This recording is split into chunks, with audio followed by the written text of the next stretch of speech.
The committee will come to order. We are meeting today to consider 12 bills. Due to the COVID-19 public health emergency, members can participate in today's markup either in person or remotely via online video conferencing. Members, staff, and members of the press present in the hearing room must wear a mask in accordance with the updated guidance issued by the attending physician. For members participating remotely, your microphones will be set on mute for the purpose of eliminating inadvertent background noise. Members participating remotely will need to unmute your microphone each time you wish to speak. Please note that once you unmute your microphone, anything that is said in Webex will be heard over the loudspeakers in the committee room and subject to be heard by the live stream and C-SPAN. Additionally, I would ask that members participating remotely use the raise hand feature of the software platform when you wish to be recognized, including to give an opening statement or to offer an amendment. After you're recognized to speak, please use the lower hand feature of the software platform so that I know you no longer seek recognition. During voice votes, members participating remotely will need to unmute yourselves so that we can hear your response. If you'd like to request a recorded vote, please do so immediately after you respond to the voice vote. During recorded votes, you'll need to unmute yourself to respond to the clerk once your name is called. In responding to the clerk, I ask that instead of just saying aye or no, that you respond with a phrase like Frank Pallone from New Jersey votes aye. This will provide additional time for the voting member to be identified and made visible on the platform. Now, since members are participating from different locations at today's markup, all recognition of members will be in the order of full committee seniority.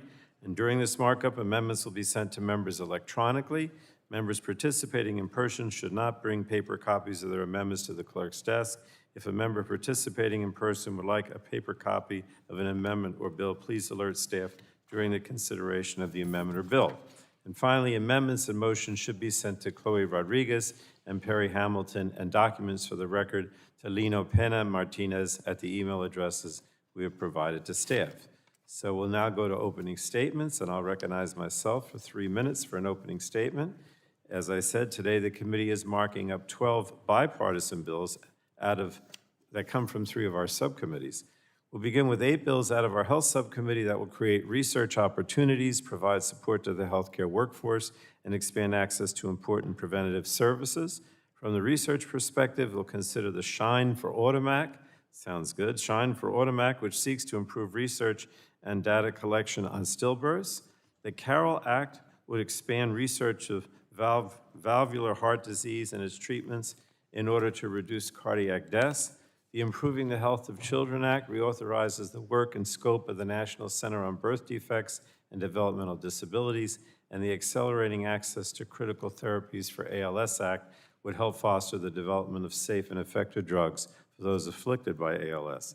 A number of bills will also strengthen our healthcare workforce. It's so important that we bolster resources for healthcare providers serving on the front lines and in need of greater mental and behavioral health support. And that's exactly what the Dr. Lorna Breen Healthcare Provider Protection Act would do. Meanwhile, the Allied Health Workforce Diversity Act will promote diversity within allied health professions in order to better foster a diverse and inclusive workforce. This is critical to increasing access to care and improving outcomes. And finally, we'll consider bills that will increase access to key preventative services. The Early Hearing Detection and Intervention Reauthorization Act and the Oral Health Literacy and Awareness Act support important auditory and oral health programs that will keep our children and families healthy. These bipartisan bills will help Americans access care and treatment when it's most effective. We'll also consider 2 bills out of our Communications and Technology Subcommittee. The Data Mapping to Save Moms Lives Act requires the FCC to integrate data relating to maternal health into its connectivity maps. With the information this legislation provides, we can then explore broadband policies that will help keep more mothers and their newborn babies safe and healthy. The Spectrum Coordination Act would help improve the process for the FCC and the National Telecommunications and Information Administration to resolve disputes over our airwaves and ensure their efficient use. And finally, from the Consumer Protection and Commerce Subcommittee, we have 2 bills that will address problems that have become especially important during the COVID-19 pandemic. Online shopping has become the norm for so many people during the pandemic, but third-party marketplaces are major sources of fake and unsafe goods. The Informed Consumers Act will provide needed transparency for online third-party marketplaces to help prevent those fake and unsafe goods from getting into our homes. And the Restoring Brand USA Act will help bolster the U.S. travel industry, which has suffered immensely through the pandemic, helping to save small businesses and jobs across the country. So all 12 of these bills have bipartisan support. I thank our ranking member and both sides of the aisle for achieving this, and I strongly urge the committee to support these bills today. I yield back and now yield and recognize Mrs. Rogers, the ranking member of the full committee, for her opening statement. Thank you, Mr. Chairman. Good morning, everyone. I'm pleased that we're advancing 12 bills, all with bipartisan support. 2 of the bills before us today renew and authorize key public health programs, an important duty for us as an authorizing committee. Mr. Guthrie's Early Hearing Detection and Intervention Reauthorization Act reauthorizes federal support for statewide programs that help children with hearing loss get early intervention services. Mr. Carter's Improving the Health of Children Act reauthorizes activities at the National Center on Birth Defects and Developmental Disabilities. We will also consider bills that establish new public health programs like Representative Herrera-Butler and Mullins' Shine for Autumn Act to help more moms and babies. Representative Andy Barr's legislation, the Carroll Act, in honor of his wife, will support heart disease research and prevention programs. We're also taking action on bills that will support our healthcare workforce, such as the Dr. Lorna Breen Healthcare Provider Protection Act and the Allied Health Workforce Diversity Act. This bill will increase the number of respiratory therapists, occupational therapists, speech pathologists, and physical therapists in rural and underserved communities, like in my district. Finally, in health, we'll consider the Act for ALS Act. It will help bring hope for those with ALS and their families by facilitating early access to breakthrough treatments and help us one day find a cure. From the Communications and Technology Subcommittee, we have Representative Bilirakis' Spectrum Coordination Act to bolster American leadership in 5G, 6G, and future technologies. It requires the FCC and NTIA to update their Memorandum of Understanding on spectrum coordination. It's important that this committee asserts its jurisdiction and ensures federal spectrum holders are using their spectrum efficiently. To win the future, we must continue to make enough commercial spectrum available. These public fights among federal agencies and private industry harm our ability to compete globally, especially with China. And the experts need to be empowered without the interagency politics. I'm pleased to see 2 bipartisan bills from the Consumer Protection and Commerce Subcommittee, the Informed Consumers Act from Chair Strakowski and Ranking Member Bilirakis will make e-commerce a safer place and ensure platforms are proper stewards of their marketplaces. The Restoring Brand USA Act from Ranking Member Bilirakis and Congressman Welch will help bring international tourism back to our hospitality sectors crushed by the pandemic. I hope we can build on this work to tackle inflationary pressures, supply chain risk, and bolster our consumer protections that help all of our constituents. In short, I'm proud of today's bipartisan work. Thank you to all our members who are leading. It's proof that when we work together, we can achieve policies that drive real results. Thank you, Mr. Chairman, and I look forward to the robust conversation today. Yield back. Thank the ranking member. We're going to go to see who else would like to seek recognition. I know Ms. Chairwoman Eshu would like to seek recognition. She's recognized for 3 minutes. Thank you. Thank you, Mr. Chairman, and good morning, colleagues. Today, our committee marks up 12 bipartisan bills, including 8 bills that were passed unanimously by the Health Subcommittee. 3 of the bills are children's health bills that seek to reduce the impact of stillbirth, of newborn hearing loss, and of birth defects. We're also marking up the Dr. Lorna Breen Healthcare Provider Protection Act. I'm very proud that we're delivering on our promise to Dr. Breen's sister and brother-in-law to move this important bill forward as quickly as possible. We're also considering 2 bills to improve cardiac care and oral health literacy. The Carroll Act is named in honor of Carol Level Barr, the wife of Representative Andy Barr, who died last year, so tragic, of a sudden cardiac arrest. The bill funds NIH and CDC to support research and public education for valvular heart disease. Another bill provides loan repayment for the allied health workforce to build a long-term pipeline of diverse healthcare workers across our country. Lastly, we're considering major health legislation by Representatives Quigley and Fortenberry to advance treatment for ALS. The Act for ALS is the most popular bill in the House with 328 bipartisan co-sponsors. It allows more patients to receive experimental medicines through compassionate care programs. As I mentioned at our Health Subcommittee markup, I remain deeply disappointed that we're not moving two important bills, Representative Raskin's Children and Media Research Advancement Act and Catherine's Law, named for former Congressman Rick Nolan's late daughter. We need to meet the urgencies of the moment we're in to make a major difference in the health of our nation and not allow ourselves to be taken off course by small or specious concerns. The 8 health bills we're moving today represent significant progress to improve critical areas of our healthcare system. And I, of course, urge my colleagues to support these bills and their amendments so we can move them to the full House for passage on the floor as soon as possible, and I yield back. Thank you, Ms. Seshu. We're going through the opening statements with the ranking members and chairs of the subcommittees that have bills before the committee today first. So next would be Mr. Guthrie. Thank you, Mr. Chair, for the recognition, and I want to thank you for having this markup on these bipartisan bills. But first, I think we need to talk about what's going on this week, and I'm frustrated by the planned action on the floor this week for the Democrats with this reckless tax and spending spree bill. Democrats are determined to move forward with their bill without knowing the full cost or how many of the main provisions in the bill will be implemented. This is a massive bill that will increase taxes, fuel inflation, and get the government more involved in Americans' daily lives. In the most recent draft, there are several policies that would harm some of the most vulnerable populations in our country and would be detrimental to safety net providers, which provide vital services and this bill also allows wealthier Americans to get Obamacare subsidies. Further, Democrats are including a version of the partisan H.R. 3 drug pricing bill plan in this bill. This committee did not vote to move this policy forward when it was before us in September due to its detrimental effects on innovation. Innovative new drugs come into the market and therefore detrimental effect on American patients.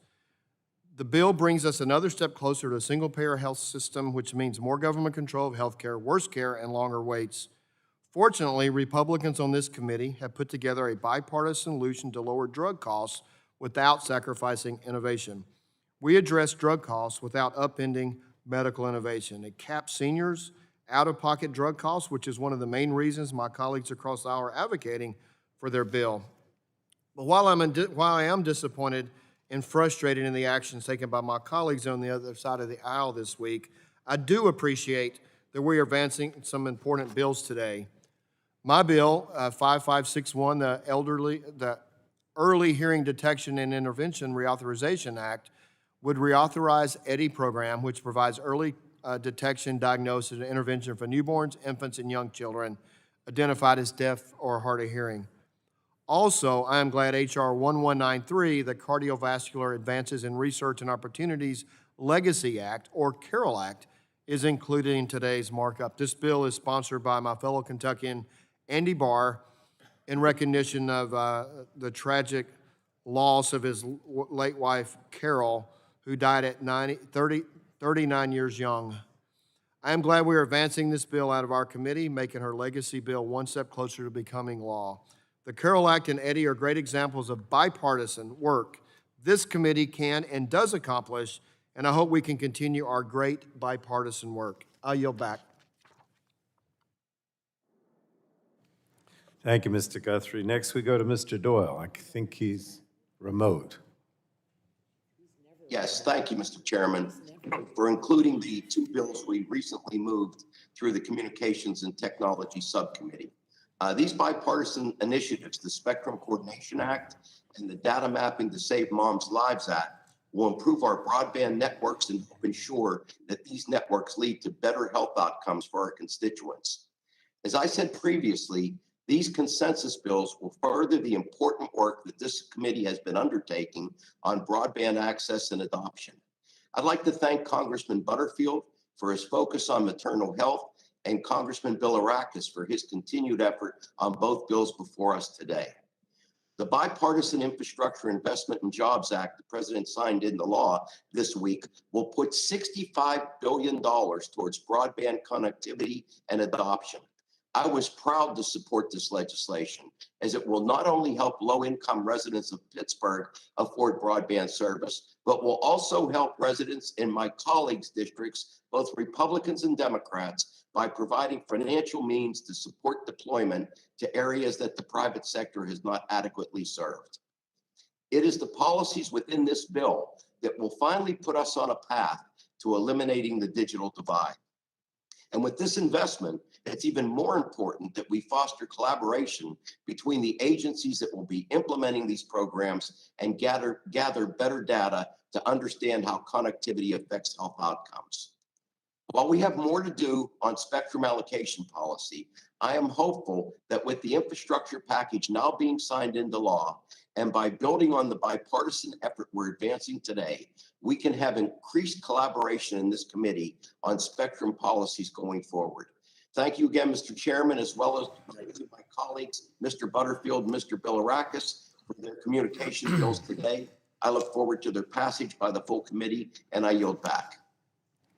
Thank you. I'll now go to Mr. Latta for an opening statement. Well, thank you, Mr. Chairman. Today's markup includes two bipartisan bills in the Communication and Technology Subcommittee. I'm pleased to see how these bills went through regular order, which is how we should always operate in E&C. I hope we can continue this process moving forward so that we can return to the bipartisan spirit of the Communications and Technology Subcommittee and start legislating again.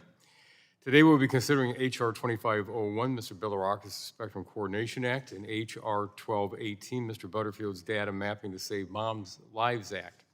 The Spectrum Coordination Act will strengthen interagency coordination between the National Telecommunications Information Administration and the Federal Communications Commission on spectrum policy decisions by requiring the agencies to update their memorandum of understanding to include processes to resolve spectrum disputes.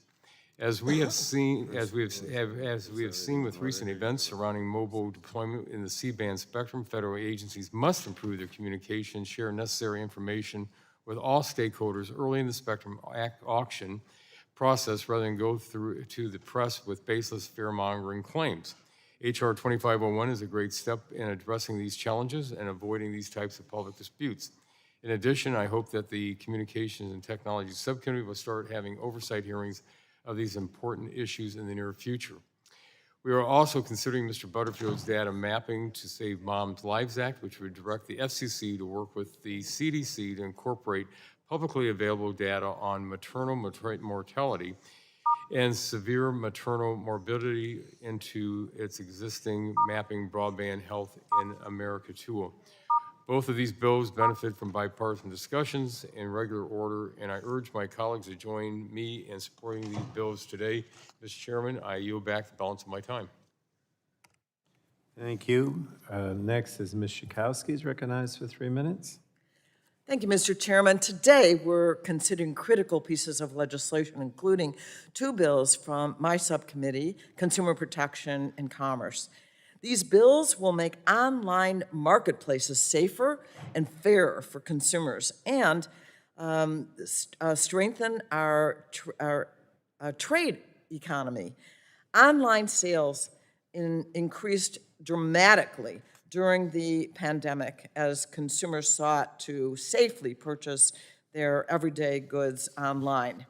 However, American consumers also faced new dangers when purchasing online. Countless counterfeit goods are readily available on popular consumer websites. Not only do these products defraud consumers, but also pose a risk of health and safety and security. Consumers deserve to shop with confidence and get what they pay for. The Informed Consumer Act, which I introduced along with my colleague, the ranking member of the subcommittee, Mr. Bilirakis, will require online marketplaces to verify the identity of high-volume sellers. It will protect consumers and legitimate businesses as well, increasing the trust in the marketplaces and discourage criminals from their fraudulent activities. The second bill is the Restore Brand USA from my colleagues, ranking member Bilirakis and also Representative Welch. And it will revitalize American tourism and the industry and in the wake of the pandemic. It directs the Department of the Department of the Treasury to make $250 million available for the Corporation for Travel Promotion, which is also known as Brand USA. Travel spending decreased by 42% from 2019 to 2020, almost $500 billion. This is devastating to the travel industry. So I look forward very much to moving these bills forward, and I appreciate the bipartisanship that we're experiencing today in the great Energy and Commerce Committee, and I yield back. Thank the gentlewoman. Next is Mr. Bilirakis. Thank you, Mr. Chairman, and thanks for holding, of course, this markup today, and I want to thank the staff on both sides of the aisle for their hard work. Later on, we'll consider two bills from the Consumer Protection and Commerce Subcommittee, the Informed Consumer Act that I co-lead with our subcommittee chair, Jan Schakowsky, as well as my Restoring Brand USA Act, which I'm proud to lead with my good friend and colleague, Peter Welch, from the great state of Vermont.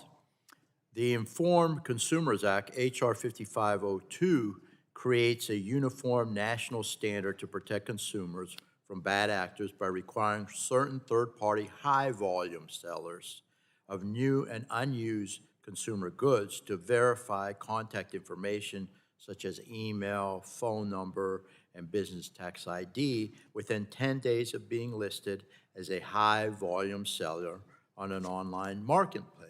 It's reasonable. I want to thank Chair Schakowsky for working with me in good faith to make this a strong bipartisan product that has broad consensus amongst stakeholders. This support demonstrates the positive impact this legislation will have both on our constituents who are protected from counterfeit or stolen products and our small sellers whose privacy is protected while also being able to operate with clearer guidelines, one set of rules for online marketplaces and sellers who do business in all 50 states. I'm confident our work here will protect consumers and make online shopping a safer and better experience for all. We are also considering the Restoring Brand USA Act, H.R. 4594, that I introduced with my good friend Peter Welch. This will make $250 million from the Travel Promotion Fund for Broadband US available, for Broadband USA available, to help restore the travel and tourism industry after being crippled by the COVID-19 pandemic. And again, this is not new money. It's sitting in that fund. So we're just authorizing to get transferred. This critical sector contributes billions of dollars to local economies and creates countless American jobs. Given its role in attracting international tourism to each of our unique districts, I'm grateful we'll be continuing our bipartisan tradition of supporting the Brand USA program in this great committee today. I want to thank my friend and colleague for working tirelessly with me on this legislation, which I know will benefit his state of Vermont, talking about Peter Welch. Of course, I thank the chairman as well of the subcommittee, and of course, it's going to benefit my home state of Florida. In addition to the bills on today's markup, I look forward to negotiating other bipartisan efforts which get on with, and would need to get on the subcommittee, such as enacting federal privacy standard, empowering student athletes' name, image, likeness, and addressing manufacturing supply chain issues. Thank you very much, Mr. Chairman, and our ranking member, Kathy McMorris-Rogers, and I yield back the balance of my time. Thank you. I think that sound is from the door, so I don't know if we can correct it or not, but we'll try. Is somebody outside? Maybe we can just try to open and close it and see. Mr. Chairman, Oh, it's the door to the building.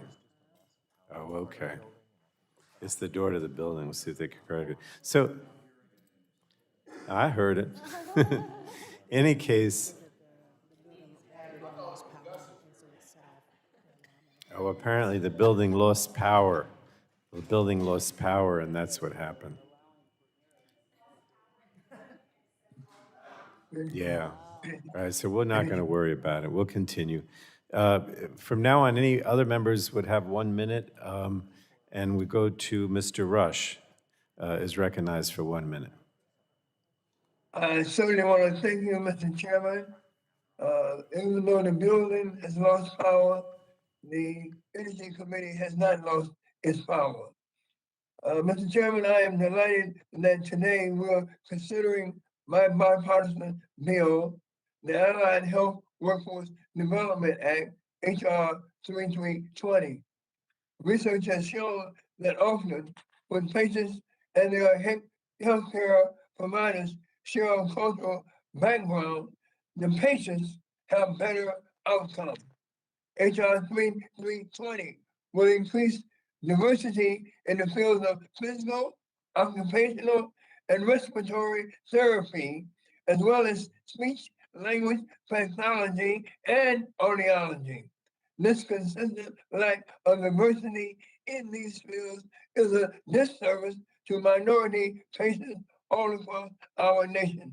That is why I'm so proud to offer this common sense legislation and solution so that we will be better as a nation. And I am so glad, Mr. Chairman, that we are considering it today. Thank you, and with that, I yield back. Thank you, Mr. Rush. Does anyone else want to be recognized on either side? Yes? Thank you, Mr. Chairman. This morning, there was sad news that in this country, for the past year, overdose deaths for the first time topped 100,000. Now, this committee has a rich history of working on this problem, and in fact, 3 years ago, in 2018, the President signed into law the Support Act. And for the first time, over that next year, overdose deaths nudged down a small amount. Then comes the pandemic and the additional mental health stress that it has put on our fellow American citizens. I think it would be reasonable for this committee, since it did such good work 3 years ago, it would be reasonable for this committee to examine what is working in the Support Act, what perhaps we need to revisit or improve on in the Support Act, but certainly we cannot just stand by while 100,000 of our fellow citizens are stricken by this condition. So I want the committee to put this to the front of the list. It is important. It is truly a public health emergency, and I'll yield back. Thank you, Dr. Burgess. Anyone on the Democratic side? Okay, then we go to gentleman from Alabama, Mr. Palmer. I thank the chairman. I'm glad the committee is moving some bipartisan legislation focused on health care.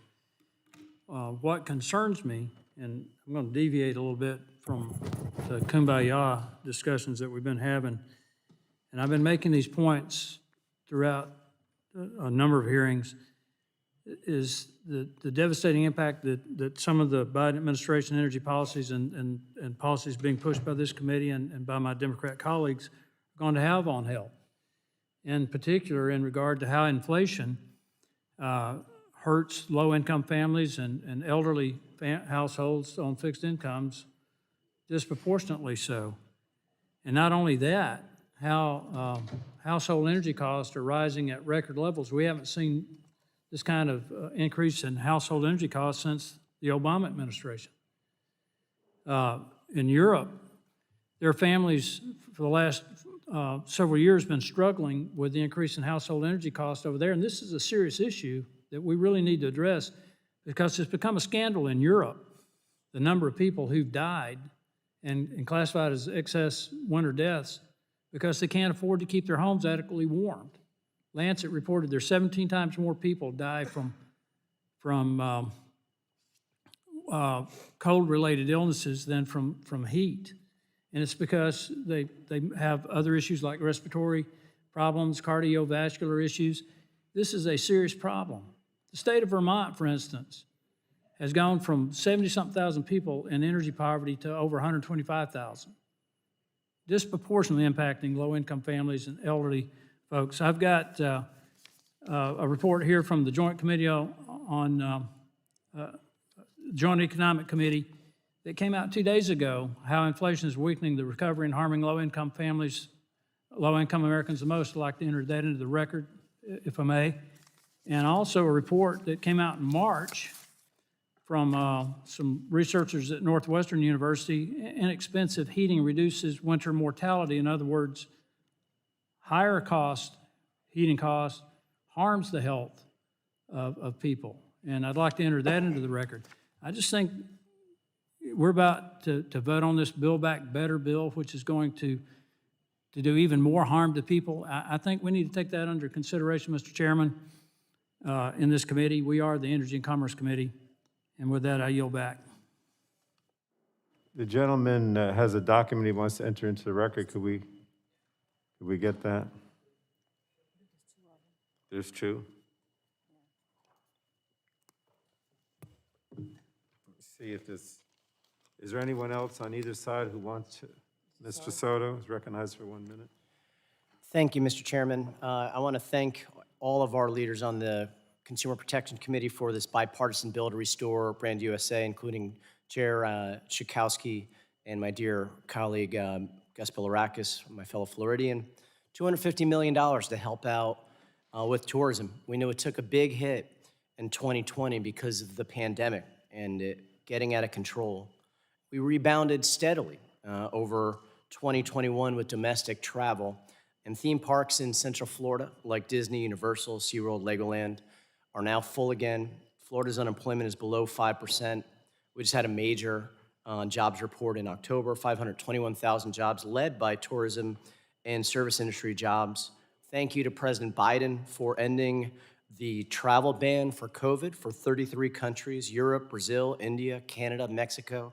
All is going to help kickstart international travel now, helping Central Florida's economy. But business travel still lags. So this bill will help our tourism industry continue to rebound, and I yield back.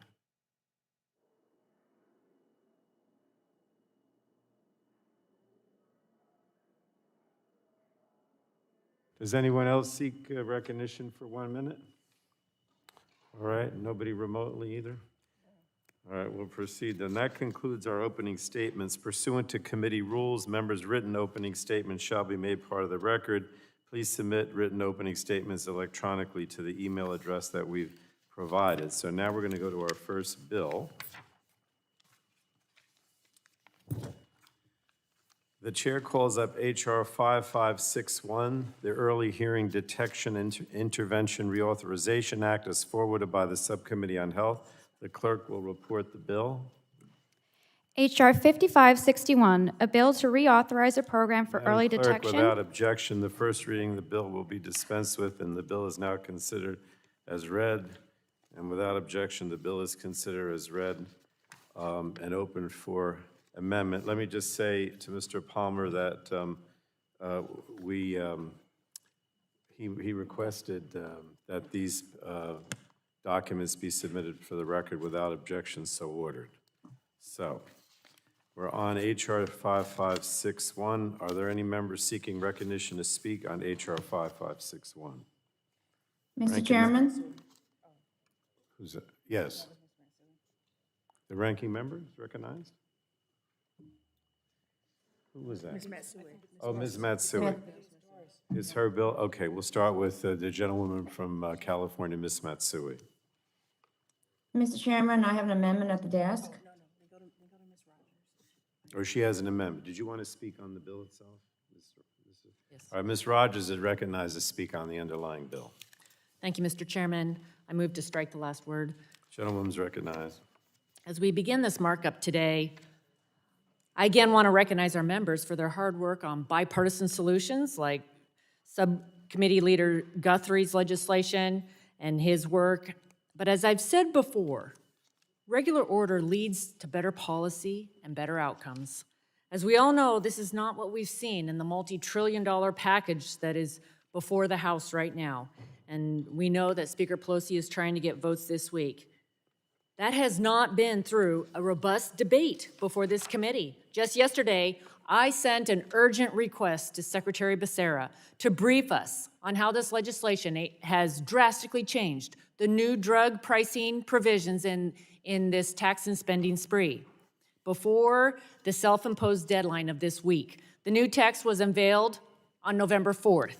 It was one of Speaker Pelosi's many rewrites to revive H.R. 3, which failed with a bipartisan vote in this committee because it will lead to fewer cures, less innovation, and no hope. Today, just days before a potential vote, we need answers. We are concerned about giving the Secretary the discretion to set the minimum price for negotiation of a drug at $0, meaning that there is no price floor. How does that work? How many generic drugs and biosimilars will fail to come to market over the next 10, 20, 50 years if this becomes law? We also don't have certainty from the Biden administration that this would not discriminate against people with disabilities and chronic illnesses. That's why the National Council on Disabilities is asking for a clear, unquestionable ban on QALYs, which would give the government power over your life and death. As one dad told me in a roundtable about the dangers of socialized medicine, QALYs discriminate against the weakest and the most vulnerable. The cold, dehumanizing calculations of QALYs leave no room for compassion. He predicted that his daughter, Megan, who needs a ventilator and a wheelchair, wouldn't meet the government's definition of a quality life. Under QALYs, her life would be deemed worthless. It wouldn't measure how she's defied all odds, graduated from Notre Dame, or how she today is a social worker, making a difference in other people's lives. It is our duty, the duly elected representatives and members of the Energy and Commerce Committee, to fully understand these drug pricing provisions and what it would mean for people like Megan.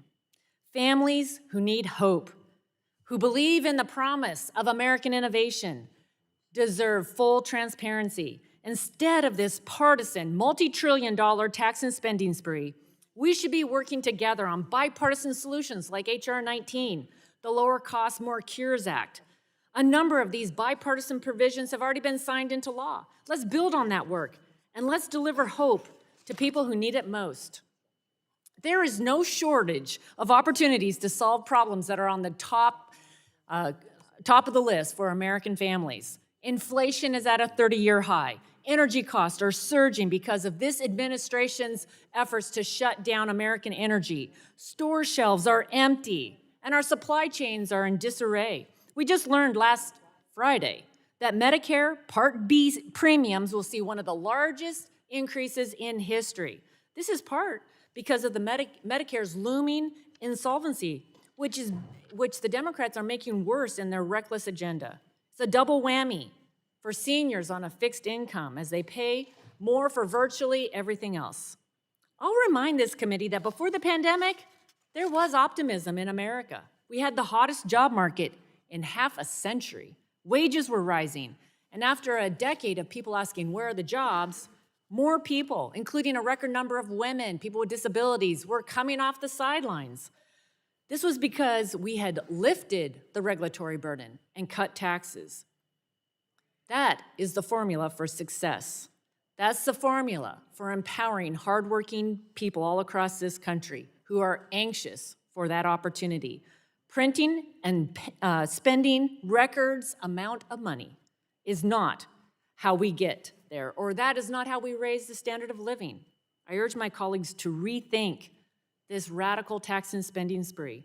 Let's get back to the people's work, not Speaker Pelosi's agenda, and I yield back.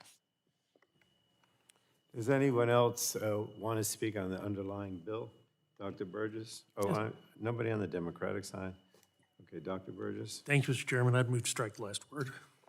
Gentleman's recognized. So you will hear or have heard concerns on this side of the dais about this looming budget reconciliation package that we're all afraid is going to come to the floor for a vote far too soon. The bill itself is flawed in more ways than I can speak about today, but I do want to emphasize my concerns over several of the health provisions that are included in the Build Back Better Act. The bill is placing lives at stake. We cannot afford to be irresponsible when considering policies within the larger proposal. The new drug pricing proposal, not much better than H.R. 3, which failed in this committee, has been pointed out. It claims to protect research and development, and yet the Secretary has the ability to set the price at any level. In fact, described in the language of the legislation is a calculation for a ceiling of a drug price that can be charged, but there is no floor. So the Secretary will have the ability to set the drug price at whatever they may decide without any type of judicial review or appeal. Additionally, similar to H.R. 3, when you disagree with the price set by the Secretary, it invokes a 95% excise tax on gross receipts. So we are essentially taking and shooting the hostage in one move. And nothing has changed. The drug pricing provisions will still be devastating to research and development for new cures. When the government can tax a drug company out of existence, investment will simply shift to other markets around the globe. Aren't we fortunate that just in the last 10 days, we've learned of 2 antivirals, one developed by Pfizer, one developed by Merck. Pfizer, in fact, has said they're going to make their general formula available to other manufacturers around the world. This is wonderful news. The Tamiflu for COVID is now at hand. And we are seeking in the Build Back Better Act to undermine that. The government is going to be the deciding factor in determining which drugs, which cures can come to market. It's especially concerning when considering the potential impacts this could have on new generics and biosimilars. Generics and biosimilars have the potential to reduce drug prices by as much as 95%. These are real savings that could be achieved by incentivizing the market. Instead, this bill would completely destroy it. The Build Back Better Act would be devastating to those working on generics for brand drugs, creating tremendous uncertainty that will hamper their development. Plain and simple, if there is unfavorable uncertainty in the market, companies will be far less inclined to take risks, and these risks could come in the shape of new generics, and now they will not be available to our constituents. Under H.R. 3, the preliminary CBO analysis indicated that it would lead to at least 8 to 15 fewer new drugs coming to market over the next 10 years, and yet we've not taken the time to fully examine the effects of now the new language that was introduced just a few weeks ago. Giving up even one cure would be too many. Additionally, we have to be concerned about the impact this bill will have on Medicaid and low-income patients, particularly in a state like Texas. Through the addition of Section 30724, funding for disproportionate share hospitals will be cut from 100% of what is expected to 87% and will prohibit non-expansion states from implementing uncompensated care pools.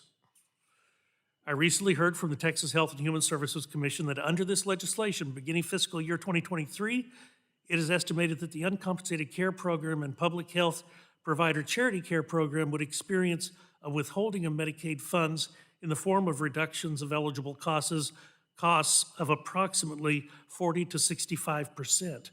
So that's about $1.75 billion to over $2 billion annually. These are funds that go to support Texas' most vulnerable patients. The very people that you purport to want to help, you're damaging. So apparently Democrats have decided that they only care about supporting DSH hospitals with high rates of Medicaid patients as opposed to the broader category of hospitals that support low-income populations. In the proposed bill, Democrats are choosing to penalize states that have lower rates of Medicaid patients but still have similar rates of low-income individuals as expansion states. And although we're considering reasonable policy in today's markup, I can't help but express serious concerns about the Build Back Better Act and the potential consequences it may have on patients. This committee should be further examining all of the detrimental aspects of this bill. And I yield back to the chair. Thank you. Anyone on the Democratic side? Oh, yes. Mr. Schrader is recognized for 5 minutes.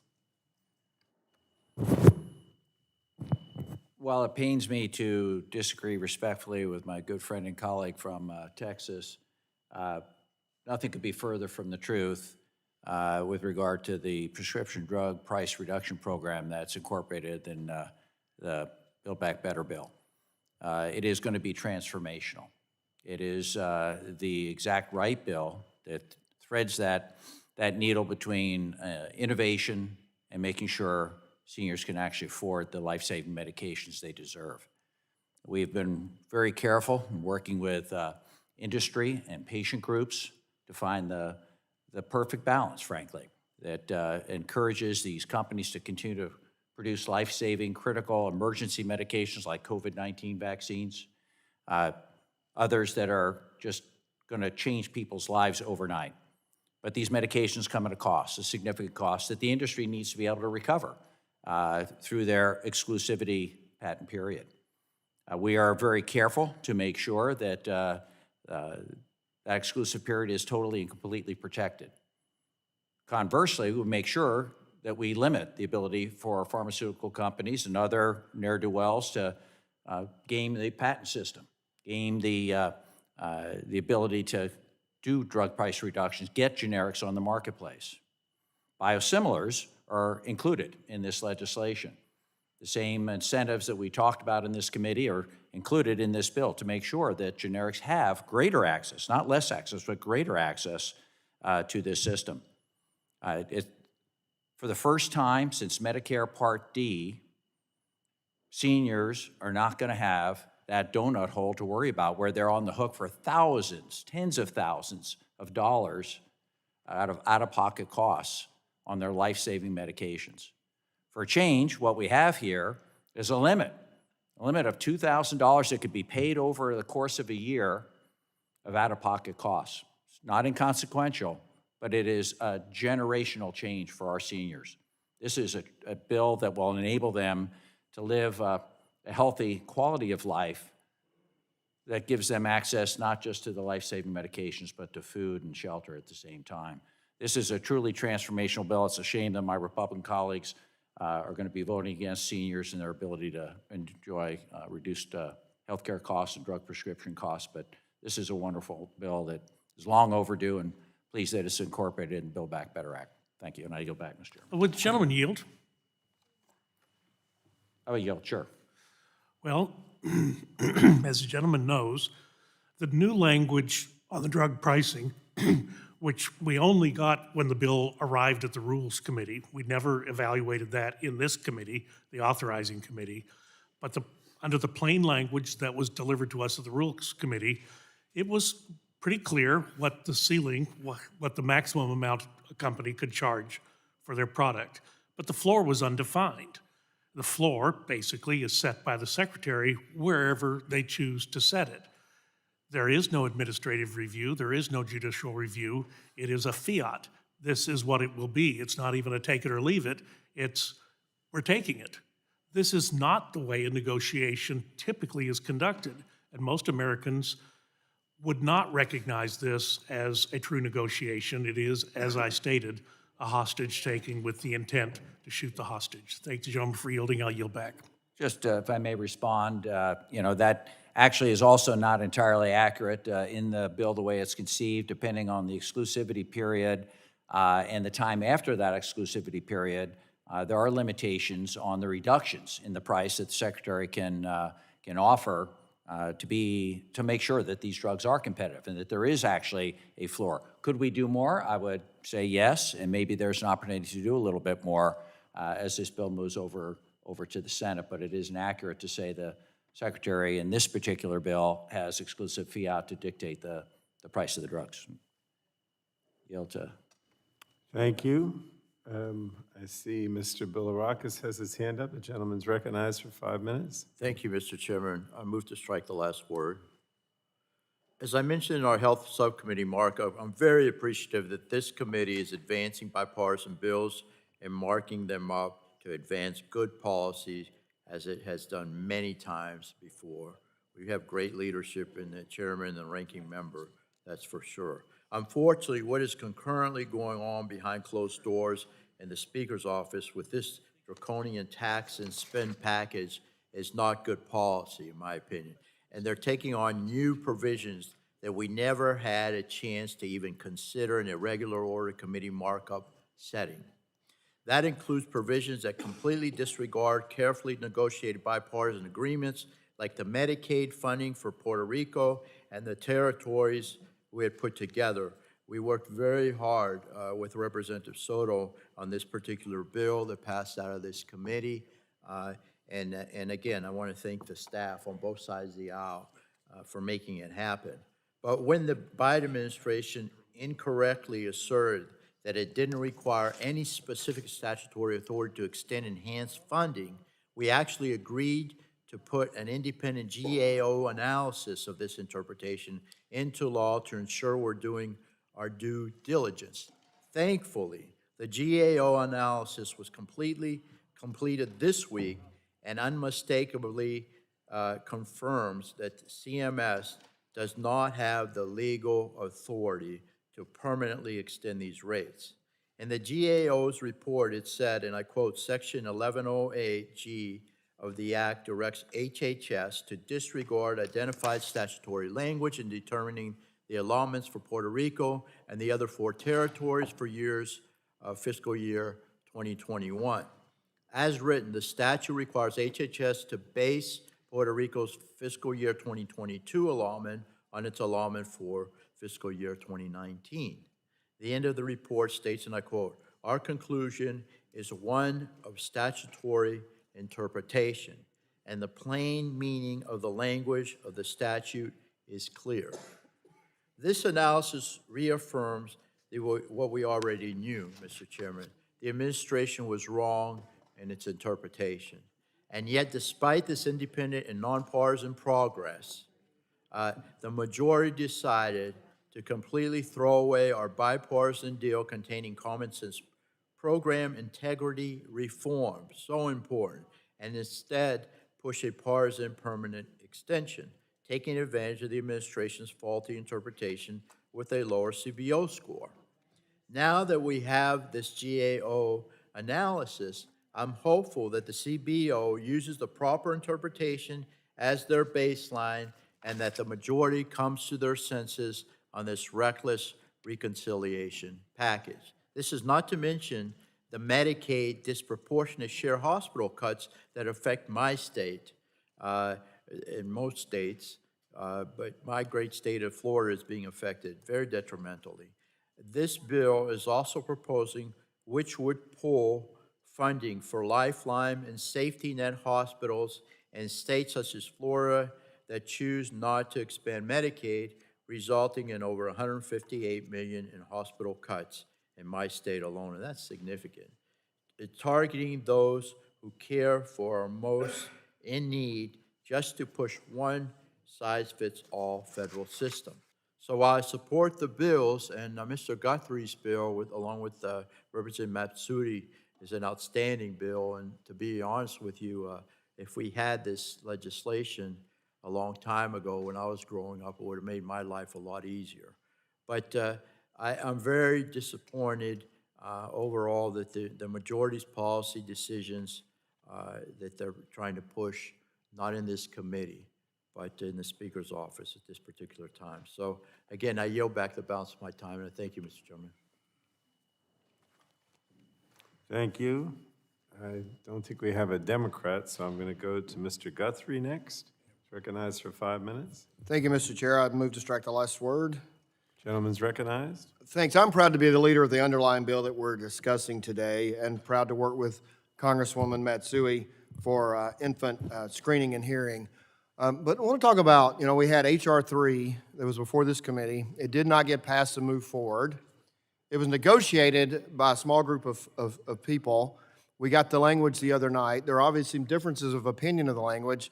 And the way this process absolutely should work, and I think is a good process for a hearing to come before this committee on that bill so we can understand the differences. But we do know, although there were some changes made from the original Part 3, we do know, and there were limits on the number of drugs that can be price controlled, but that limit of the number is additive. So over time, you could add, if you had 10 a year, you could have several, you get up to 100 over the next decade or so, drugs that are under price control. And the concern isn't lower costs.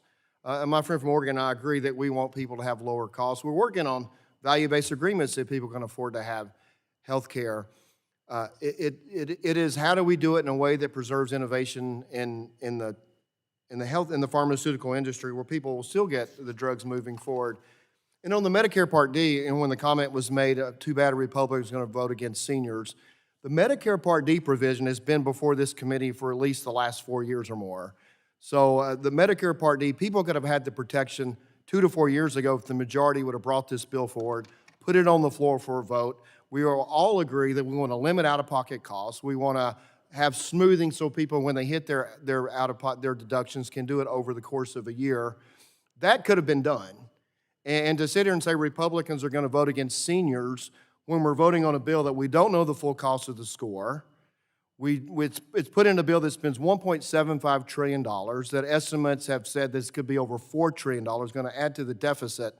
When you're talking about one provision that's been before this committee and could be addressed and could have been put into place if this committee would have chosen to work bipartisan with us and put it across the House floor, citizens will have this protection today instead of putting it into a bill that I'm not going to support because it's so much other things. You look at it, you just want to look at what this bill does.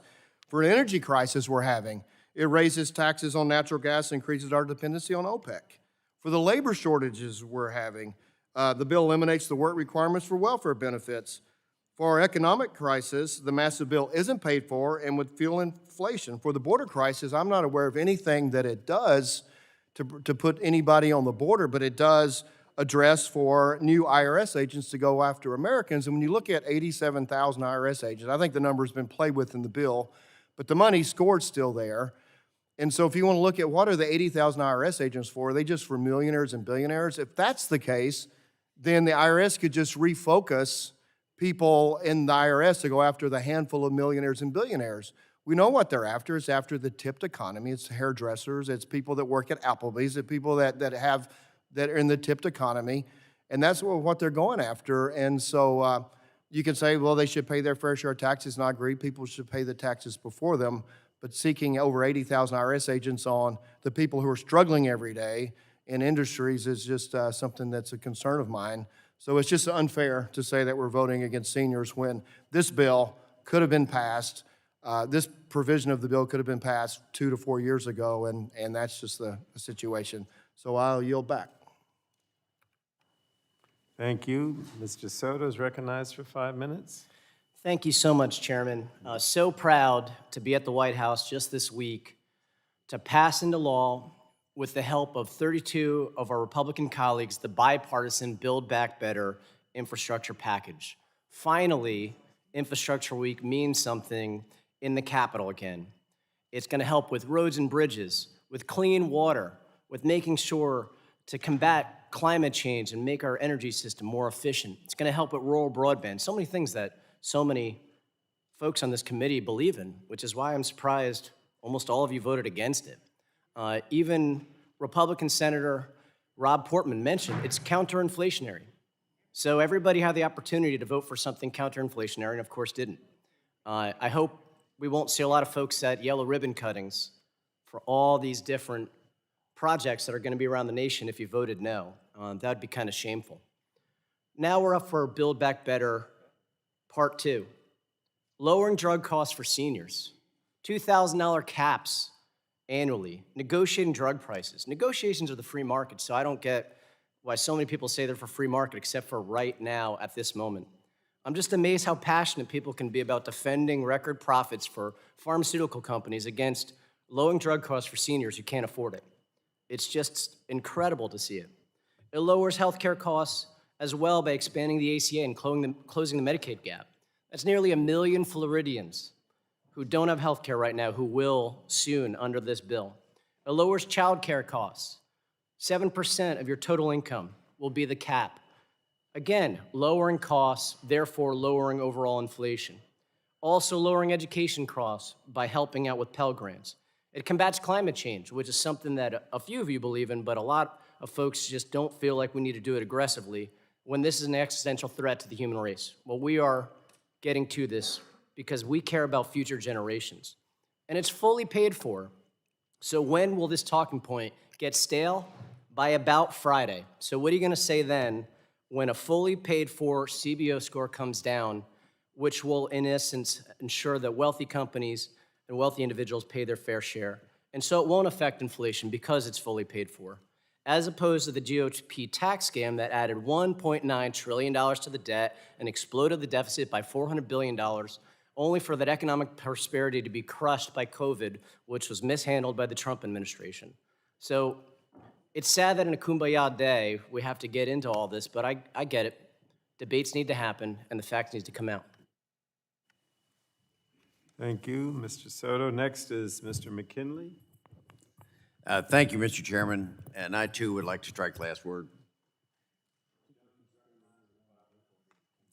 Mr. Chairman, although these bills we are marking up are important, I'd like to talk about the out-of-touch spending bill we'll be voting on this week. We'd all like to know, what's the rush on this bill? Nancy Pelosi has said she wants to pass it before Thanksgiving, and the president has said he wants it on his desk before Christmas. Mr. Chairman, when did Congress adopt the schoolhouse calendar? Months ago, Senator Manchin said we should hit the pause button. The Wharton School of Business has projected the cost it will be $4 trillion, not the 1.7 as you would have us believe. Are we going to have the opportunity to hear from Wharton about their predictions? But actually, we've heard no testimony from any expert on this bill, none. Look, this bill has gone through many iterations. First, Senator Sanders came out with a $6 trillion bill. Then it was reduced to half that. And with a strong warning from Senator Manchin and Kyrsten Sinema, the bill was reduced again. And you're still negotiating further changes. One thing we do know about this bill is that there are no hide protections included. Let's be clear. Senator Manchin has expressed time and time again that he will not vote for this bill if the Hyde Amendment is not included. So mark my words, the bill will be changed in the Senate once it passes the House. So, Mr. Chairman, will your members vote for this bill without Hyde protections and then flip-flop in the weeks to come? What about the natural gas tax that's included in the bill? Mr. Chairman, we're headed into winter. Families are already struggling with inflation, and now you want them to pay even more? Natural gas is at a 7-year high, and without this new tax, EIA has already projected the heating costs are going to be up as high as 30% more this year on our consumers. Now, Democrats want to increase natural gas prices even more. And the American Gas Association says that this new tax could raise costs by an additional 34% on top of the 30%. Mr. Chairman, come on, man. Let's think about what we're doing. As my colleague from West Virginia, Senator Manchin, has said, let's hit this pause button. Let's continue the negotiations and get this right, because in its present form, this bill will not be signed into law. Thank you, Mr. Chairman, and I yield back the balance of my time. I thank the gentleman. Ms. Eshu is now recognized for 5 minutes. Move to strike the last word. Gentlewoman's recognized. Thank you, Mr. Chairman. My constituents have given me something that is extraordinary, and that is time, many years. And as I've listened and listened to my colleagues on the other side of the aisle describe what's coming, it's Armageddon, the sky is caving in, the country will be in ruins.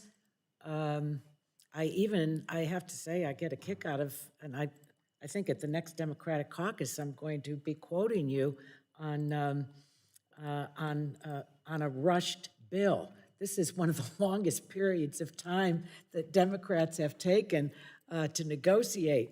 We are a big tent party, and we're not a cult.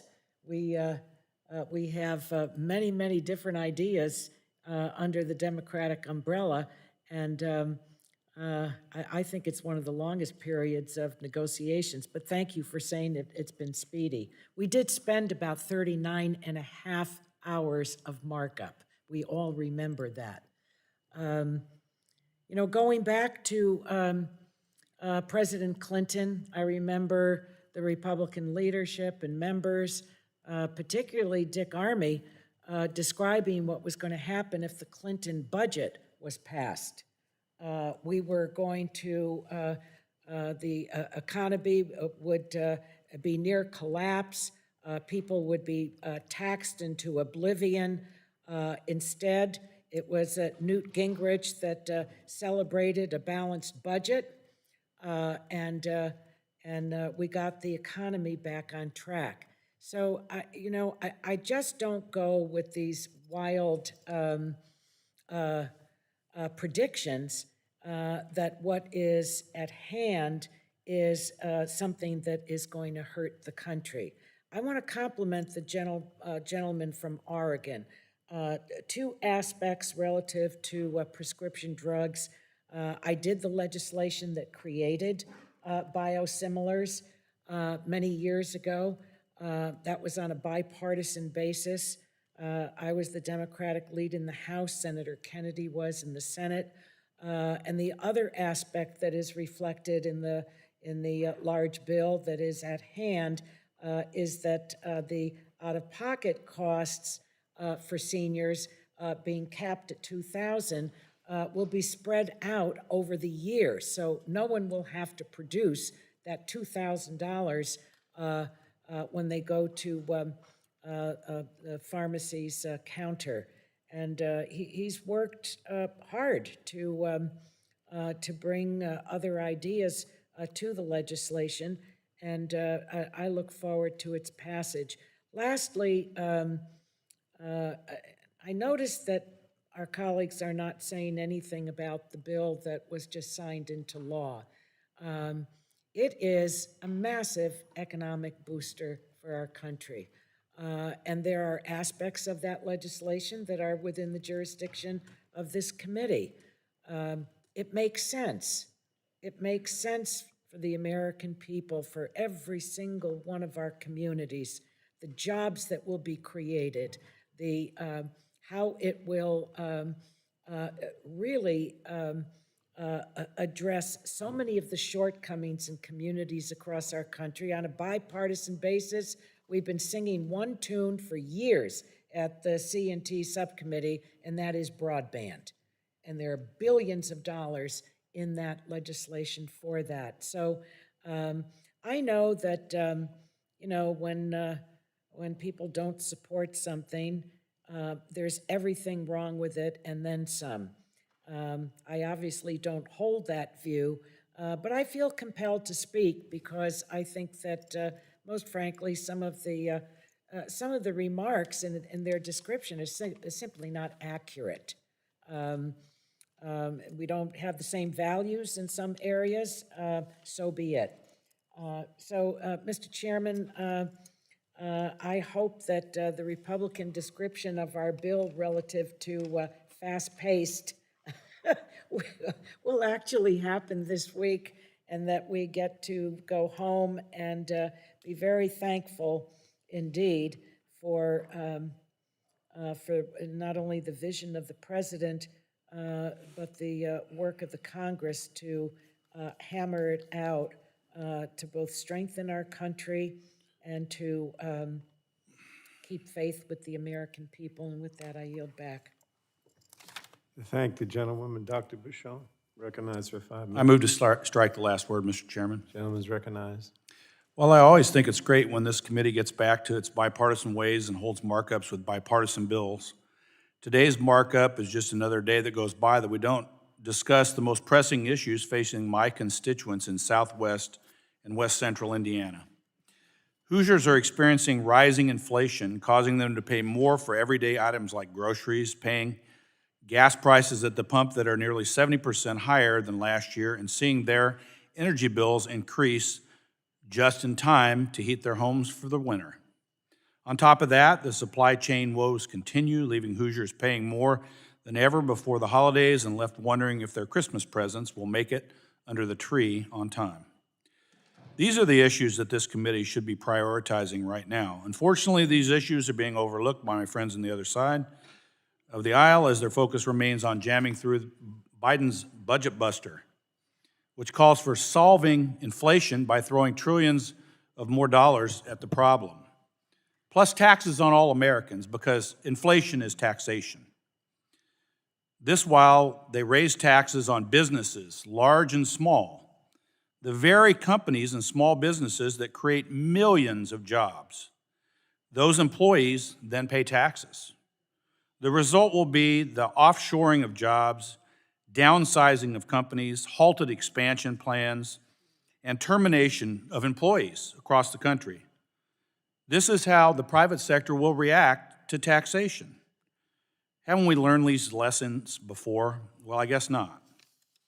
In addition to that, the budget gimmicks, like the ones having these new programs, some of them authorized for a few years, knowing it will be very difficult not to extend the programs in the future. The real cost of the reconciliation bill over 10 years will be $4 or $5 trillion. And that's not just my opinion. There's a number of organizations who have said this is true. Then, as expected, my colleagues will talk about how it's paid for. Well, 10 years of taxes for 2 to 4 years of programs, but when those programs are extended, which they probably will be, it certainly doesn't leave this paid for. In addition, actually, I think the CBO, it sounds like, is going to come out and show that there's going to be hundreds of billions of dollars in shortfalls in funding the legislation. That's because sending 85,000 new IRS agents after the American people isn't going to raise the kind of money that you might think. And the last thing I want to say is I'm going to read a headline from a recent headline from the conservative Washington Post. And the headline says, "The second biggest program in the Democrats' spending plan gives billions to the rich. Raising the state and local tax deduction cap would primarily benefit the top 10% of income earners." So while we're going to raise taxes on all American businesses, large and small, we have inflation, which is taxation on the constituents I represent. The Democrats are going to take back the SALT tax cap that was put in the Tax Cuts and Jobs Act to actually create more fair taxation and not have Indiana people subsidize people from high tax states in the tax code. They're going to put that. They're going to jack that up to $80,000 or so in tax deductions for the rich. While, again, inflation is taxation, my constituents, an average income of $55,000 a year in the 8th Congressional District, are going to lose their jobs, have their companies go out of business. But guess what? You know, the people that have homes worth millions of dollars, they're going to get to deduct their property taxes once again from their U.S. federal taxation code. It's absurd. At this point, you know, I would hope that we can soon get back to the business this committee normally works on in a bipartisan way and work on the real issues facing all of our constituents today. Thank you, and I yield back. I thank the gentleman. No one on the Democratic side, so we'll go to Mr. Carter, the gentleman from Georgia. Are you not here yet? Okay. Mr. Duncan, then. Recognized for 5 minutes. Thank you, Mr. Chairman. I move to strike the last word. I heard the gentlelady from California try to make a comparison between a balanced budget during the Clinton years with a $3.5 trillion reconciliation bill. Those don't equate. In fact, from the CARES Act, $4 trillion to whatever we passed and whatever you're calling it in January, February, that was a spending bill last year, about $1.5 trillion. We just passed infrastructure bill about $1.2 trillion. Now we're looking at $3.5 to $4.5 trillion reconciliation bill. You know, all these promises are made that this is going to save our constituents money. Well, there's been false promises before. In fact, the Affordable Care Act promises were made that households and families would see their premiums go down, that medical expenses would go down, and actually the opposite happened. My constituents ended up paying more. We are $28+ trillion in debt. Heck, I can't even keep track of it because we keep adding more and more money on the backs of our grandchildren and their grandchildren. This amount of spending that we're seeing is alarming. And if Americans don't realize that the Democrats are wanting to spend more and more money that someone's going to have to repay. I was a businessman. I borrowed money. I had to repay that money. You know, Proverbs 22:7 says, the borrower is servant to the lender. God is warning us that you're in servitude when you borrow money until you get it paid back. Because servitude means that you can't spend that money to take your family to Disney World or other things because you're obligated to repay that money. That's what servitude is. And our nation is approaching $30 trillion in spending, in debt rather. And we've got to figure out what we're going to do to change the trajectory of our spending so that we don't have to continue borrowing money. And it's not by passing reconciliation bills that add $3.5 trillion more on the backs of our children, grandchildren, and future grandchildren. Do not compare this spending level with a balanced budget under the Clinton years, which actually balanced the budget and we are in the black. And guess what? If we ever do that again, we can take that money that we are in the black, that surplus, and we start paying back our debt. Creditors require debt to be repaid, at least in the private sector, in the real world, not the bizarro fantasy world that we live in here inside the Beltway, where we spend trillions of dollars every year. Inflation's real. You heard the gentleman from Indiana talk about it. Gasoline prices are up over double what they were a year ago. Hamburger, bacon, toilet paper, basic staples for the home, cleaning supplies, everything, assuming you can find it based on the supply chain issues. There's a lot of reasons that supply chain issues face us here today, but spending $3.5 trillion of public money, stimulus, let's call it what it is. You're trying to stimulate the economy with public money after the federal government shut down our economy, required employers to space their employees 6 feet to 10 feet apart, limit the number of people that can be in certain square footage facilities. All of this exacerbated the supply chain issue because the widgets that were made here that have to go into this final product before it can be sent down the line to the grocer's shelves, we disrupted that. We disrupted it. The federal government disrupted it with mandates on employers to shut down during the pandemic. Throwing more public money $3.5 trillion into the mix is not going to change things. What we can do is get government out of the way and allow the private sector to rebound, because the private sector knows how to do it. The private sector will do it if we quit taxing profits and vilifying success and allow those profits and dividends all to be reinvested into private industry to build physical plant, hire employees, keep those employees on the books. That's what works. That's how a capitalist society works. Capitalism is actually a winning solution for rebounding from the pandemic. It's not more socialist spending and socialist government and socialist programs. That's what the Democrats put forward. That's what's costing Americans and future Americans for generations to come that are going to be saddled with this yoke of debt that you're adding on to them. And we need to alert the American people to the amount of debt that is being added on by the Democrats on the other side of the aisle with big spending bills like that. And with that, Mr. Chairman, I yield back. Next, we have Mr. Latta, who's recognized for 5 minutes.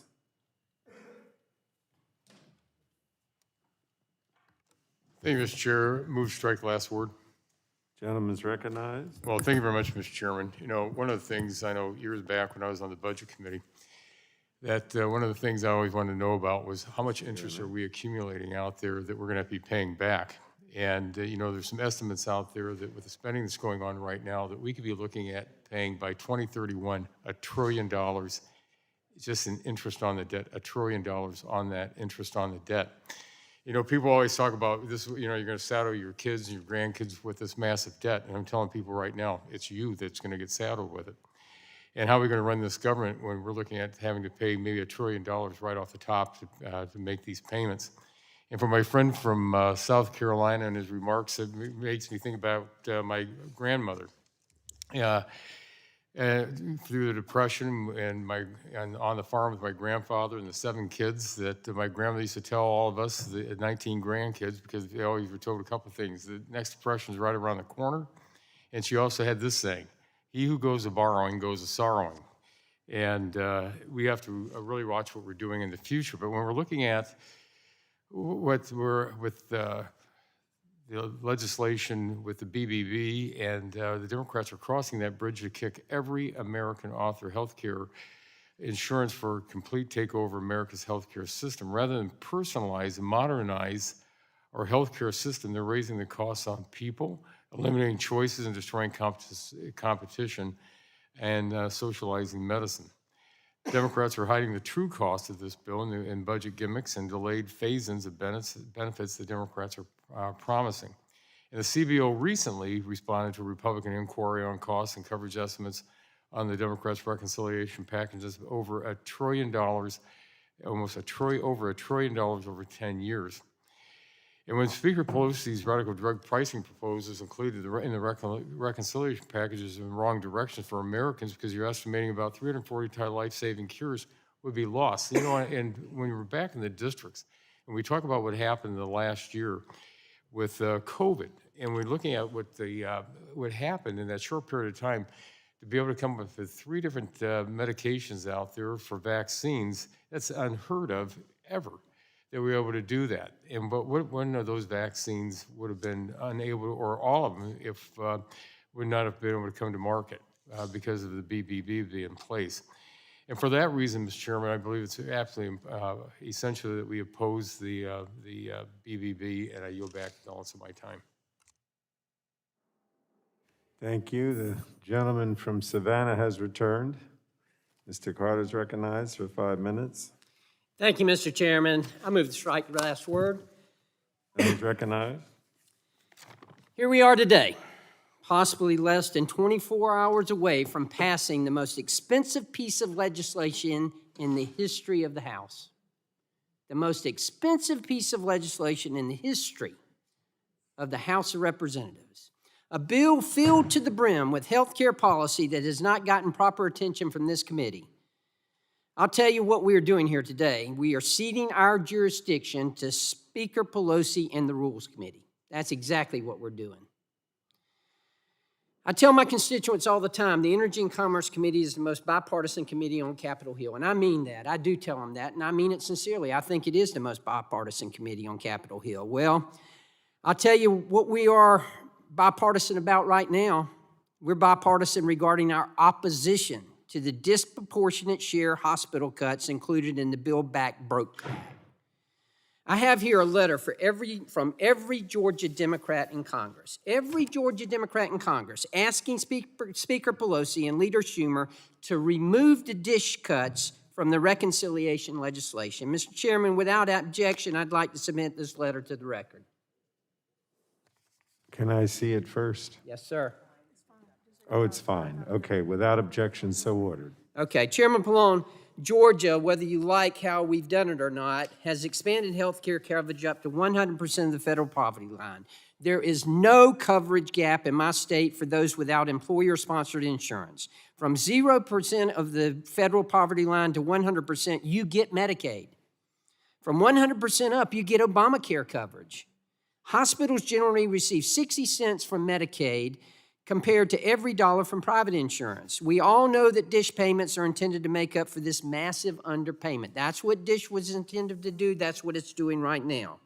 So what are we proposing to do, or I should say, what are you proposing to do in the Build Back Broke plan? Your reconciliation bill will cut DISH allotments by 12.5% because we didn't expand Medicaid your way, the Washington, D.C. way, the cookie cutter way. I implore my colleagues across the aisle to ask themselves, why would you want to cut DISH payments to hospitals who largely serve low-income populations by 12.5% in the middle of a pandemic of all times? Are you so set on forcing your one-size-fits-all approach to Medicaid expansion on states that you'd rather put hospitals out of business and risk a patient's ability to get care? That's what it's doing. It's risking a patient's ability to get care. These are real people. These cuts impact real people, especially patients who are already financially constrained and medically underserved.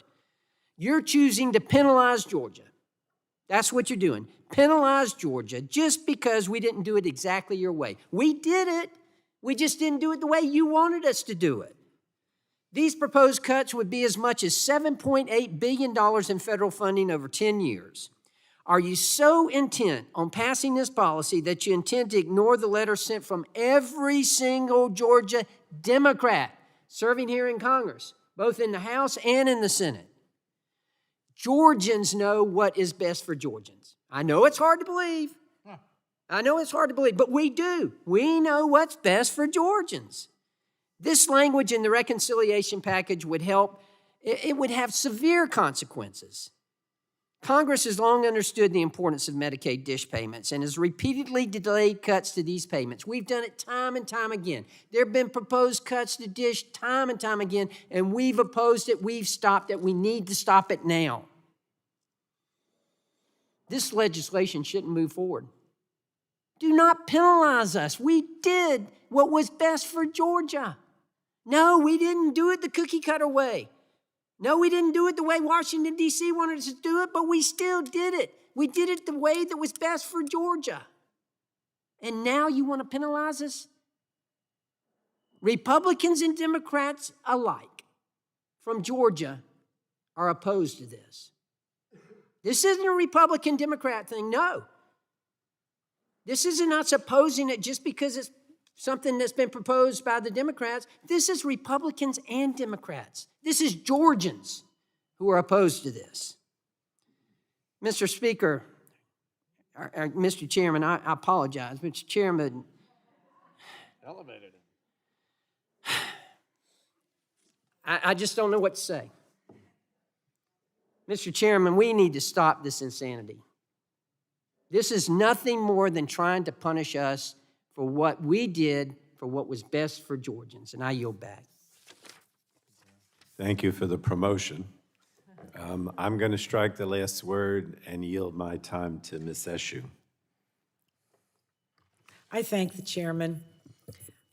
I think that there would be a bit more authenticity to what's being presented if my friends on the other side would acknowledge what they chose to spend money on and charge to the national debt.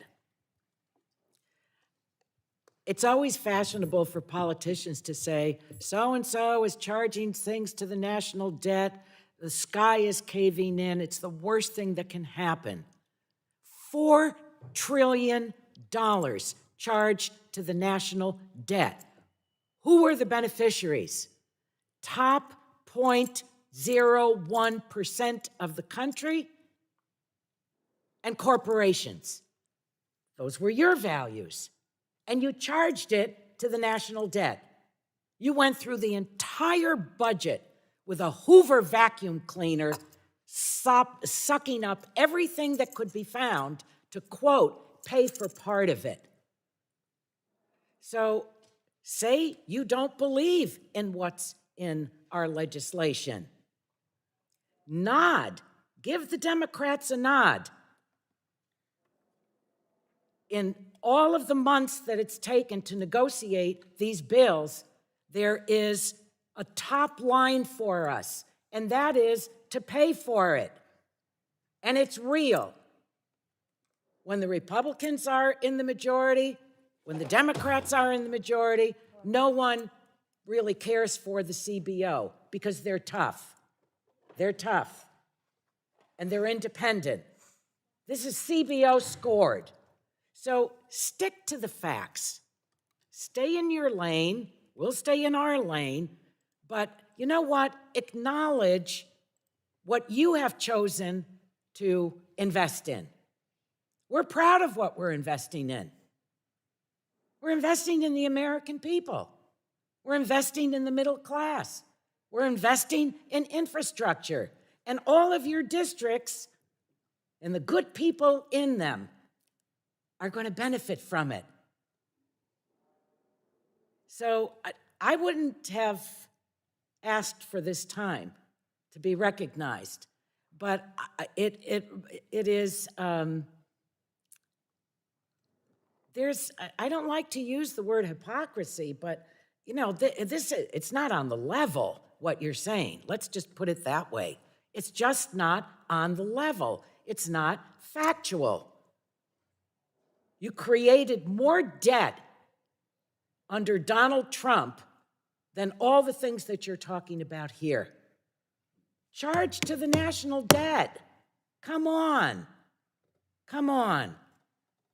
Say you don't believe in child care. Say you don't believe in everyone being insured with health coverage. Say you maybe don't believe in the science relative to the climate. Say you don't want to do less roads and fewer bridges, no elder care, all of these things. That's your call. That's the call of each member, actually. It's the call of each member. But to go down this path and, that everything that you've done and what you've, quote, invested in, that's where the money went. That's the record. That's the record. And the record reflects how much was charged to the national debt. So, let's, again, let's really stay on the level. I don't agree with you on some of your priorities. You don't believe in mine. Fine, let's debate those. But let's not just discolor everything with the beating of the chest and, oh my God, and, we're going to hell in a handbasket. I've seen plenty of debt created, and the Democrats come in, they have to walk behind the elephant and scoop it all up, clean it all up. Then people get upset with us for having been so accountable, and so, that we did what we did, and then it goes the other way. I love what I believe in, and I think they're good things. On health insurance, hospitals in states that did not expand Medicaid will receive at least an estimated $20 billion increase in the margins because of reduction in uncompensated care. That's according to Brookings. I made this part of the record when we had the subcommittee markup, health subcommittee markup, but As the gentleman from Georgia said, he doesn't like it this way. But it is, the last time I checked, it would be pretty swell to have $20 billion in one's checking account. That is considerable. So I think that your newfound supporters of DISH, all the years I've been on this committee, I've never heard so much from the Republicans about DISH. So $20 Gentlewoman's billion. time has expired. Thank you, Mr. Chairman, for yielding to me. I yield back. Thank you. Mr. Palmer is next, recognized for 5 minutes. I think the chairman, I moved to strike the last word. I just find it interesting from my Democrat colleagues that they say that the Tax Cuts and Jobs Act, which created the lowest unemployment, particularly for certain, for women and for African Americans that we'd seen in decades, maybe even in history, saw major increases in household income, but we also saw an increase in federal revenues. So if you're running a deficit and your revenues are going up, now this is math, simple math, maybe the problem's not the revenue side, maybe it's the spending side, which is what we're trying to get across to people right now. And if you want to see this, I'll be happy to share it with you. It's easy to find. Then you have this bill that you want to say it's 1.75 trillion, but it's really north of 4 trillion, I think, by now. Back in September, Wharton's School of Business budget model looked at the $3.5 trillion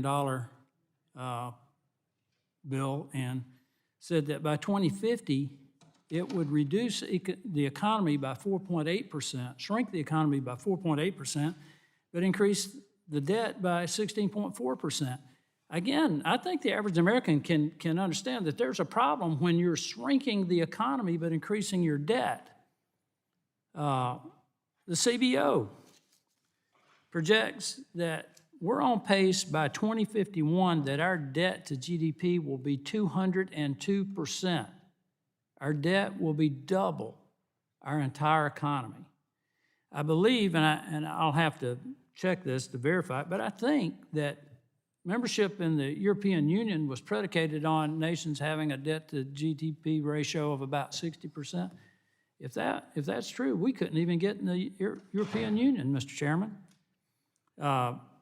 This was in the New York Times. It says a growing debt burden could increase the risk of a fiscal crisis and higher inflation, as well as undermine confidence in the U.S. dollar, making it more costly to finance public and private activity in international markets. The CBO report said. That came out this fall. I think you guys are going to completely ignore what the CBO report shows on Friday, that this bill is actually going to be deficit spending. And then I want to go back to what I've been trying to get across to you guys about what your legislation is going to do. You keep talking about you want to take care of seniors and make sure they can buy their drugs, but you're going to increase household energy costs at a record pace. This is the latest numbers. It says that if you have just the base average temperatures for this winter, the heating oil is going to be 39% higher, natural gas 29%, propane 46%. But if it's 10% colder than projected, then heating oil is going to be up 54%, natural gas 48%, and propane 83%. And that's mostly rural people, people in the north and northwest that use heating oil and propane to heat their homes. I want to share with you what the EPA says. This is the EPA. This is one of your favorite federal agencies. It says that certain population groups face higher risk of coal-related illnesses, such as older adults, infants, people with pre-existing medical conditions. You're literally going to condemn people to having to choose between how warm they can keep their homes and still be able to afford their food and their medicine. Not only for themselves, but for their kids. I wouldn't be proud of that. And this stuff about existential threat, and the science says this and the science says that, listen, most of the science that I think is getting quoted in this hearing is political science. Climate's changing, there's no question about it. But we're not doing the things that we need to do to prepare for the climate change that is coming that we can't do anything about. We're not doing the mitigation and adaptation that we need to do. Maybe some of the infrastructure money that is now adding to our debt can be used for that. But I think these are serious issues that right now we're just kind of playing politics, batting the ball back and forth at each other, and not taking seriously what I think is going to happen, like what happened in Great Britain in the winter of 2017 to 2018. They estimate that 17,000 people died excess winter deaths because they could not afford to adequately heat their homes, and Great Britain ranked 6th among the European nations. I yield back. Next is the gentleman from Texas, Mr. Crenshaw. Thank you, Mr. Chairman. Recognized for 5 minutes. I move to strike the last word. I want to be honest, I think that the narrative on this reconciliation boondoggle is falling apart. Larry Summers, former Treasury Secretary under Barack Obama, has credibly disabused the public of any notion that this won't be hyperinflationary. It will be. Stephen Ratner, also from the Obama administration, penned a piece in the New York Times today saying the exact same thing. Democrats are driving us off of an inflationary cliff, not to mention debt. Because let's be honest, no one actually believes the CBO score will say this bill is paid for. Of course it isn't. So-called moderate Democrats in the House claimed they made their deal with the socialists as long as the CBO scores the bill. But of course there is no CBO score that would prevent them from voting for this monstrosity. It was all a show, designed to hide the radicalism that has gone mainstream. To make things worse, it's becoming crystal clear that the ultra-wealthy will actually benefit the most from the tax changes in this bill, all while taxes on small businesses will increase sharply. Now, let's talk about something more specific to my home state of Texas and ask this simple question. How is it that every single Texas Democrat is about to vote to cut $250 million to the safety net hospital system in Texas? Do your voters know about this? Of course they don't, because they believe your lies. I was hoping that after the last markup, there would be discussion of taking out this punitive dish cuts. So let me say this again. This would cut almost $250 million out of the Texas Medicaid program, including at least $23 million to Harris Health, a $12 million cut to Texas Children's Hospital, and at least $3 million to MD Anderson. Harris Health has said these cuts would be devastating to their patients, which make up the most vulnerable in Houston. Now, my colleagues on the other side of the aisle listened to our concerns and said that they have a moral imperative to force Texas into their preferred Medicaid program. They claim they're saving lives, our moral betters, after all. Too bad the data doesn't back up that claim. Kaiser, in their vast literature review of Medicaid expansion, shows that Medicaid does not improve health outcomes of those enrolled in Medicaid. It's not just Kaiser. Studies published in the New England Journal of Medicine and Health Affairs both show that the traditional Medicaid program fails the people it claims to help the most. My Democrat colleagues also attempted to downplay the effects this reconciliation bill would have on Texas hospitals, probably because they know it's going to be devastating, with outright lies. So just to correct the record, yes, these cuts are indeed permanent, effective this time next year. And the American Hospital Association rightly points out that even if Texas expanded Medicaid immediately, which is logistically impossible, the quote windfall that Texas is expected to receive would not actually correspond to the dish cuts. This means a subset of already financially vulnerable providers would carry the bulk of the weight of the reductions. In other words, the federal incentives that Texas would gain would not actually carry to the people who need the help the most. I'm going to insert this article for the record because it directly debunks the Brookings study that our colleague alluded to earlier. And no, there's no significant evidence of an Obamacare-induced decline in mortality in states that expanded Medicaid, as Democrats have claimed. That is refuted by Northwestern University in a study that I'll insert for the record. The study goes on to show that mortality across expansion and non-expansion states are relatively stable across time, even after ACA adoption. A study published by my alma mater, Harvard University, showed that the best use of Medicaid dollars was on low-income children, which is why the CHIP program actually has broad bipartisan support. We can insert this for the record too. It turns out that Republicans do indeed support government programs when they actually work. And this is exactly what Texas's Medicaid waiver has done. It's expanded the resources for children, expanded the ways individuals can get care, and made sure that hospitals are compensated for care when they take care of uninsured people. It works. We do it our own way.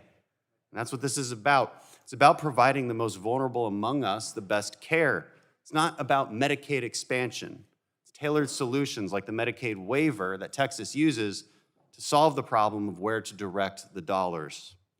At the end of the day, these policies are working for Texas. I understand why Democrats, especially Texas Democrats, are voting for this bill that will cost low-income Texas hospitals $250 million. It is pure, cynical partisanship, punishment to your own home state for not believing the false narrative that you want to push about the effectiveness of Medicaid. Any Texan voting for this bill should be ashamed, and mark my words, your voters will find out about it. I yield back.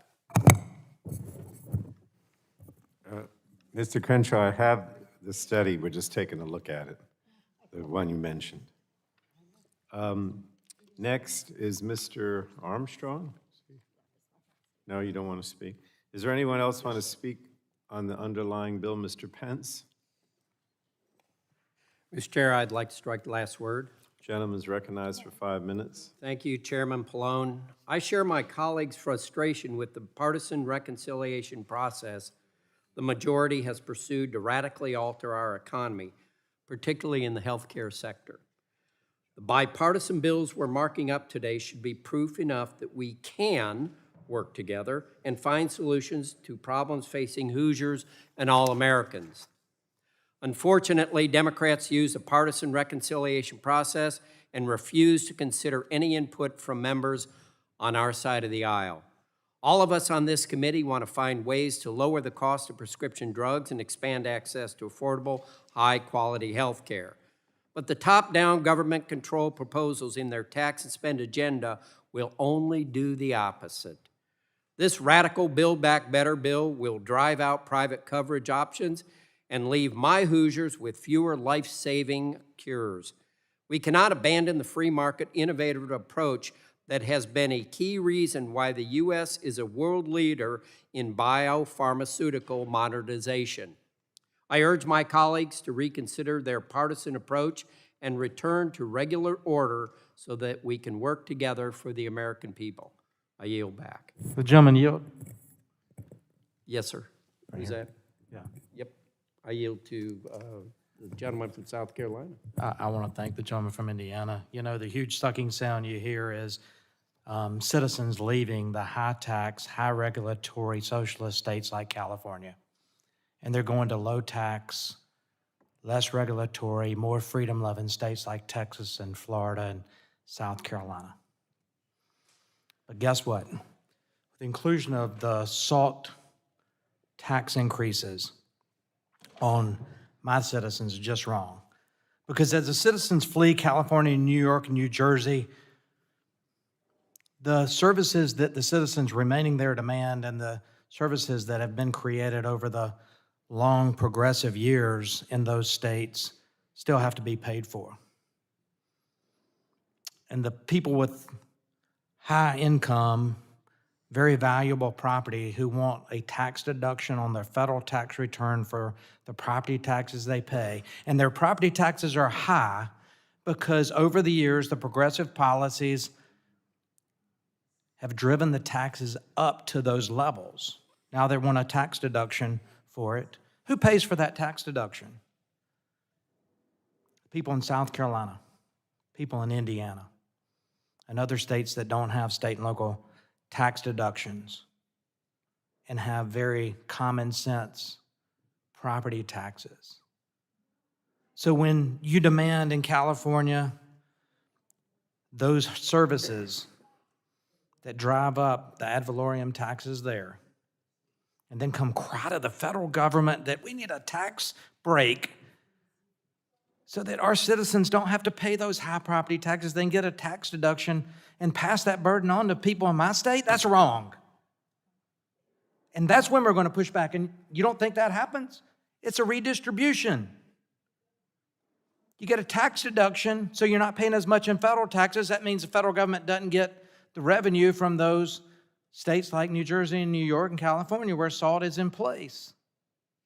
That means South Carolinians where SALT doesn't take place and have common sense taxes pay more to the federal government in revenue, or in taxes, revenue to the federal government. We pay more in taxes, you pay less. You redistributed that tax burden to us to pay for your spending like this $3.5 trillion spending bill. That's the hypocrisy. If you want to talk about hypocrisy, that's it. You don't want your citizens to have to pay for all the services that they demanded in those progressive states, but you want me to pay for it in South Carolina? Because you want to take our federal revenue, our federal taxes, and continue to spend it at these levels? And then you're going to sit over there and preach at us about complaining about the debt that's being passed on. The facts of the matter is this: the debt is high, and somebody's going to have to pay it. We're not going to pay it. The future is going to pay for our bad decisions, our spending decisions that we make today. If you look at the tax revenues, and I think Mr. Palmer was alluding to this, when you drop to a fair tax rate, revenues to the federal government go up, and it happened during the jobs creation and tax cut bill that Republicans passed. Because more money was invested, more revenue was created because there was economic activity that was taxed, both income on the private side and the corporate side, and the revenues of the federal government went up, and that is a fact that cannot be disputed, and with that, I yield back. I yield back. Mr. Pence yields back. Now, before we move to Mr. Joyce, I think he had his hand up. The three documents that were requested to be included in the record by Mr. Crenshaw is one is simulated power analysis by Black and Nunez. Another is a unified welfare analysis. And then the third one is a Brookings paper on Medicaid DISH. Without objection, those will be submitted for the record. So ordered. Mr. Joyce? Mr. Chairman, before you recognize Mr. Joyce, I did not hear whether or not you had allowed my documents that I presented to be. Which one was that? Was the report from the researchers at Northwestern University, and Did you give me that? yes, I did. I don't think we have it. Let me check. I'll check and get Okay, back to you. thank you, thank you. Mr. Joyce is recognized. Mr. Chair, I move to strike the last word. Thank you for yielding, Mr. Chair. While I do not oppose the bill that we are currently discussing, I do wish to address the matter of reconciliation and the radical Build Back Broke bill that is before the full House. The health provisions which previously failed to advance before this committee on a bipartisan vote have now been added back following a backdoor negotiation and with no formal input or markup from the full membership of this committee. The newest form of this bill still contains innovation-killing negotiation, price controls, and a 95% excise tax. Even with the latest tweaks, this legislation will still limit access to life-saving medications and limit access to low-cost generic medications, and this, very sadly, will ultimately result in worse health outcomes for senior citizens. The latest proposal will undermine and undercut long-standing market incentives for the development of generic medications that in the past 5 years alone have generated $84 billion in savings to our healthcare system. This bill will also expand and grow social safety net programs well beyond their original scope and make these programs more financially unstable moving forward. One thing that is completely absent from this $1.85 trillion bill is a pathway to avoid crippling Medicare reimbursement cuts for our frontline healthcare providers. These cuts have the potential to decimate health practices, particularly in rural areas and underserved areas where Medicare payments make up a larger proportion of the patient population. The majority needs to work with us together on bipartisan solution to this well before it's too late. We all know that the deadline is coming up at the end of the year, and we all hear the clock ticking. We must find a way to solve the current staffing shortage that's being faced nationwide by healthcare providers and the hospitals. I would urge that we work together to address these issues in the bipartisan way that this committee is known for. These healthcare issues cannot and should not be ignored.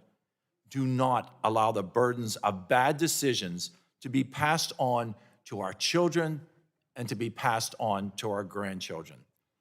Thank you, Mr. Chairman. Would the gentleman yield? I would like to yield additional time to Mr. Crenshaw. Okay, I withdraw my request. I thank the gentleman. I just want to address some of the accusations that I think have flown around here, and I think they're a bit disingenuous. And first, I want to address this notion of hypocrisy, that Republicans are just as bad on spending. Let's address a few things. First, on tax cuts. It is an interesting notion to suggest that a tax cut, letting someone keep more of the money that they earn, is indeed a cost to the government. So that's an interesting political philosophy. So if I earn $100 and I give $20 to the government in taxes, that's not an $80 cost to the government.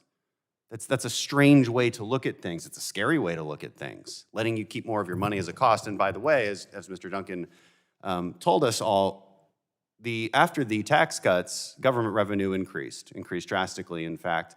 Also, our tax code became more progressive, with the top 1% paying more, 40% of all federal revenue, to be exact. And this other notion that we spent more money in Trump's last year in office, of course we did. I think I remember something happening that year.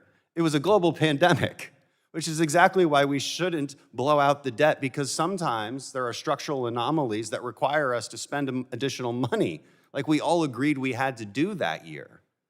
So it's very disingenuous to accuse us of this kind of hypocrisy. Very disingenuous. There was something that our other colleague said, I wish he was still here, that we don't care about climate change, that we don't care about this existential threat to humanity. And I would love to ask him what credible scientist says that there's an existential threat to humanity. Is the United Nations Intergovernmental Panel on Climate Change? I would suggest that he reads that, because it doesn't say anything of the sort. And this is actually an important point, because we do believe in climate change. Many of us were in Scotland, and many of us advocate for very reasonable solutions.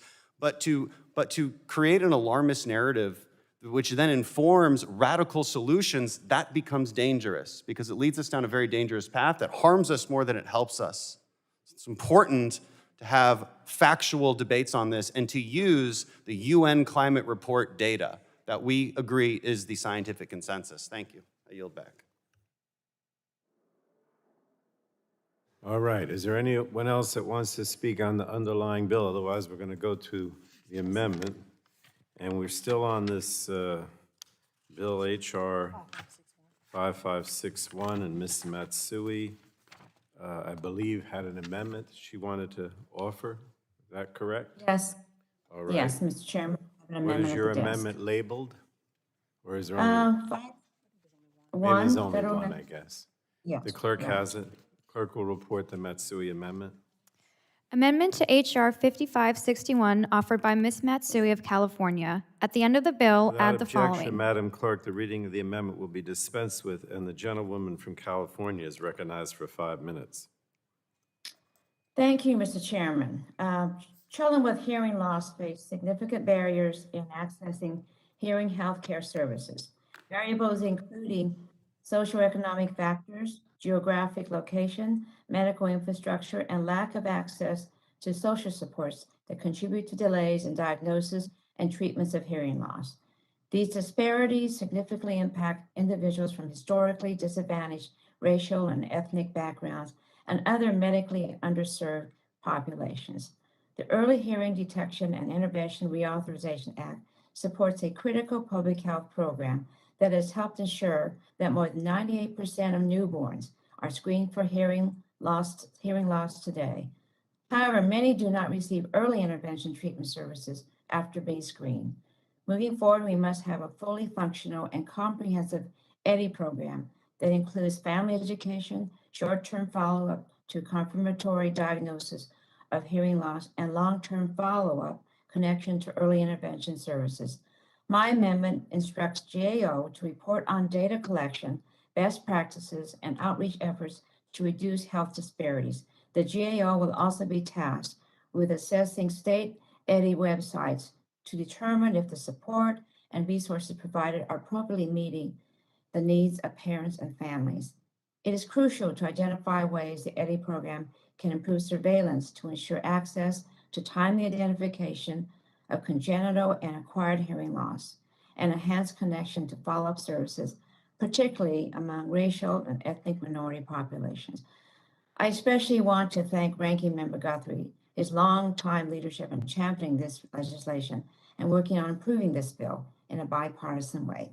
I ask my colleagues to support adoption of this amendment and the underlying bill. Thank you, and I yield back. I thank the gentlewoman. Does anyone else want to speak? Yes, Mr. Guthrie is recognized. Thank you, Mr. Chair. I move to strike the last word. Gentleman's recognized. Again, I want to thank Rep. Matsui for working with me on this early hearing detection bill. Through early detection of hearing loss, children and their families can be best motivated or made best aware in learning what conditions and receiving guidance that they have to move forward.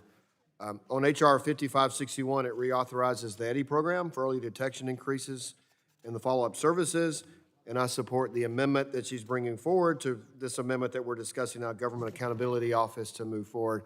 And I just want to make one point while I have the time on the dish cuts. The dish cuts and the uncompensated care, just for the record, is in the bill, are permanent cuts, whereas the advanced premium tax credits, or APTCs, expire in 2025. So even if you accept all the arguments of the Brookings report, that's only a brief time. That's a big if, because we know for the other 38 states that expanded Medicaid under the Affordable Care Act still have dish and uncompensated care because they couldn't make it work, even if that was the original architecture of the bill. So I just want to point that out moving forward. But I'll encourage my colleagues to accept this amendment. It's bipartisan, and I look forward to voting on the final bill. And I yield back. Thank you, Mr. Guthrie. Any other comments on the Matsui amendment? Okay, if not, we'll proceed to a vote on the Matsui amendment. All those in favor of the amendment will signify by saying aye. Aye. Aye. All those opposed will say no. In the opinion of the chair, the ayes have it, and the amendment is agreed to. Are there further amendments to this legislation? Hearing none, we will proceed to a vote. The question now occurs on favorably reporting H.R. 5561 as amended to the House. All those in favor of reporting H.R. 5561 as amended to the House will signify by saying aye. Aye. Aye. All those opposed will say no. In the opinion of the chair, the ayes have it. And H.R. 5561 as amended is reported to the House. Now, the next bill we have, the chair calls up H.R. 5487, the Stillbirth Health Improvement and Education for Autumn Act of 2021, or the Shine for Autumn Act of 2021, as forwarded by the Subcommittee on Health. The clerk will report the bill. Committee print showing the text of H.R. 5487 is favorably forwarded by the Subcommittee on Health on November 4th, 2021. H.R. 5487. Madam Clerk, without objection, the first reading of the bill would be dispensed with. The bill is now considered as read, and without objection, the bill is considered as read and open for amendment at any point. Does anyone want to speak on the underlying bill? Ms. Castor, have your hand up. The gentlewoman from Florida is recognized for 5 minutes. No? Thank you, Chairman Pallone and colleagues. And thank you for moving this very important bill. The Shine for Autumn Act was introduced by our colleagues, Jamie Herrera Butler, Lucille Robo-Adler, and I want to thank Rep. Mullen for co-sponsoring this bill with me. It seeks to improve the research and data collection on stillbirth. The bill authorizes grants for surveillance and data collection relating to stillbirth and stillbirth risk factors. It's going to help develop guidelines and educational materials and create a fellowship at the NIH to increase research here. The bill is named in honor of Autumn Joy, who was stillborn in 2011. Her mother has really spearheaded this effort, and I want to thank her. Debbie Hain, via Vergiva. I'm so sorry. I probably did not pronounce your last name correctly, but I want to thank you, Debbie, for moving the Congress to act on this. She wrote, and you all have probably received a note from her that nothing can prepare you for a stillbirth tragedy.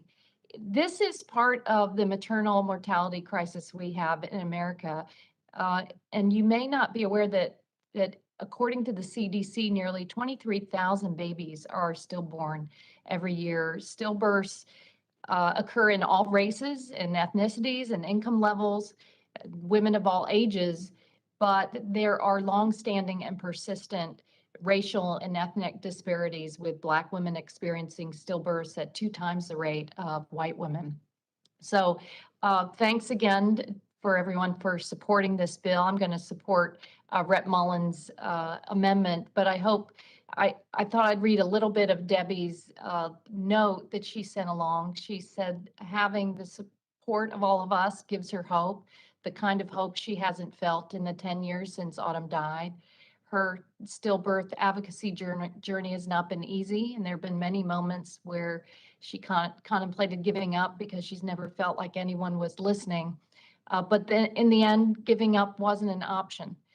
She persevered, and here we are. And she closes by saying, and today I can safely say I feel like I'm finally being heard. So thank you, colleagues, for moving this forward, and I yield back my time. I thank the gentlewoman. Before we proceed, we do have this Northwestern research report on inexpensive heating reduces winter mortality that Mr. Palmer asked be introduced for the record, and without objection, this will be introduced, so ordered into the record. Does anyone else want to speak on the underlying bill? If not, we'll go to an amendment. Amendments. Did Mr. Mueller have an amendment? Or who's that? Yes. Yes. Mark Wayne, you have an amendment. Do we have it at the desk? Yes. All right, the clerk. Yes, Mr. Chairman, I have an amendment at the desk. The clerk will report the amendment. Amendment to H.R. 5487, offered by Mr. Mullen of Oklahoma. Without objection, Madam Clerk, the reading of the Mullen amendment will be dispensed with, and the gentleman from Oklahoma is recognized for 5 minutes. Thank you again for moving this bill so swiftly through committee. As I said during our subcommittee markup, this bill is vitally important because the United States is ranked 25th for the number of stillbirths among high-income countries.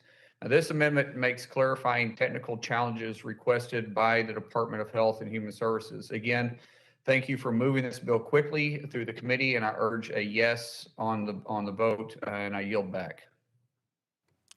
Thank the gentleman. Anyone else want to speak on the Mullen amendment?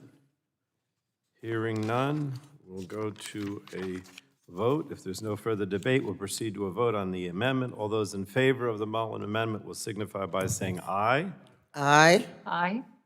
All those opposed will say no. In the opinion of the chair, the ayes have it, and the amendment is agreed to. Are there any further amendments to this bill? Okay, then we'll move to final. The question now occurs on favorably reporting H.R. 5487 as amended to the House. All those in favor of reporting H.R. 5487 as amended to the House will signify by saying aye. Aye. Aye. Aye. All those opposed will say no. In the opinion of the chair, the ayes have it, and H.R. 5487 as amended is reported to the House.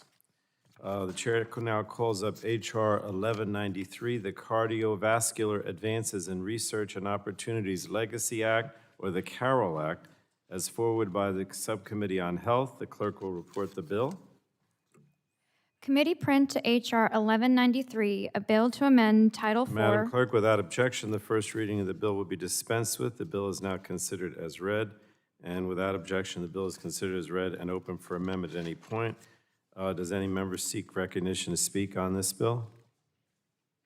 Not remotely or otherwise. Are there any amendments? All right, that's good. Let's proceed to a vote. If there's no further debate, we will proceed to a vote. The question now occurs on favorably reporting H.R. 1193 to the House. It was not amended, right? No. So the question now occurs on favor. It was amended. Oh, in subcommittee? Okay. So the question now occurs on favorably reporting H.R. 1193 as amended to the House. All those in favor of reporting H.R. 1193 as amended to the House will signify by saying aye. Aye. All those opposed will say no. Opinion of the chair, the ayes have it, and H.R. 1193 as amended is reported to the House.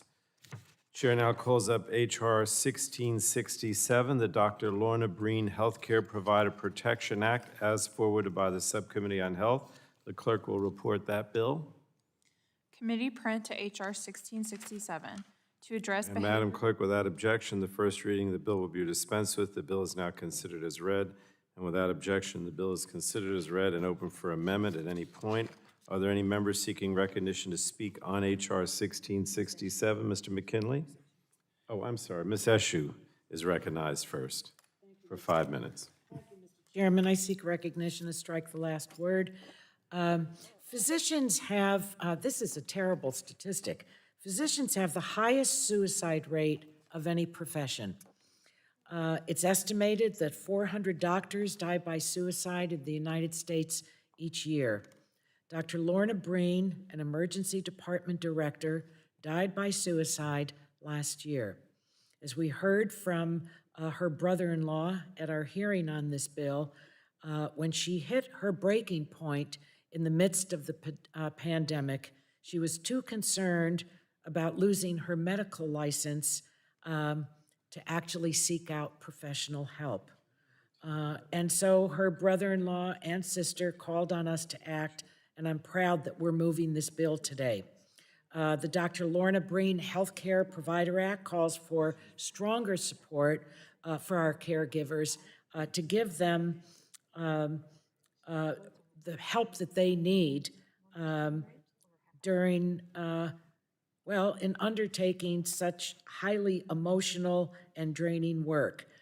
This comprehensive bipartisan legislation provides grant funding for suicide prevention and peer support at healthcare facilities. It also helps to make sure that healthcare professionals can ask for mental health help without facing negative consequences in their careers.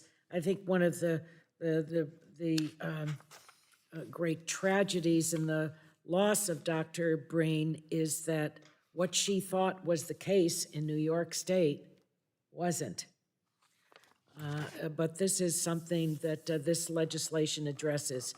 It's been endorsed by over 70 healthcare organizations spanning all aspects of the industry. The pervasiveness of the mental health crisis among healthcare, the workforce has gone on for too long. And as much as we depended on healthcare workers to care for us during COVID, our healthcare workers now are depending on us. So I'm proud that the subcommittee moved this legislation to the full committee. We need to take every step before us to make mental health and the livelihoods of our healthcare workers a top priority. And with that, I obviously urge all my colleagues to vote for this. It's important legislation, and I yield back. Thank the gentlewoman. Mr. McKinley is recognized for 5 minutes. Thank you, Mr. Chairman. The COVID-19 pandemic took a toll on all of us, but especially on Americans' mental health. Even before the pandemic, physician burnout was at an all-time high. Now more than ever, we need to support our healthcare workers. Dr. Lorna Breen was a talented emergency physician in New York City. Unfortunately, the demands of COVID overcame her, and she tragically took her own life. But her legacy will live on with this legislation. Today, we have the opportunity to recognize that all healthcare workers need our support. That's why this bill is so important. It will provide medical students, residents, and professionals with additional mental health awareness training.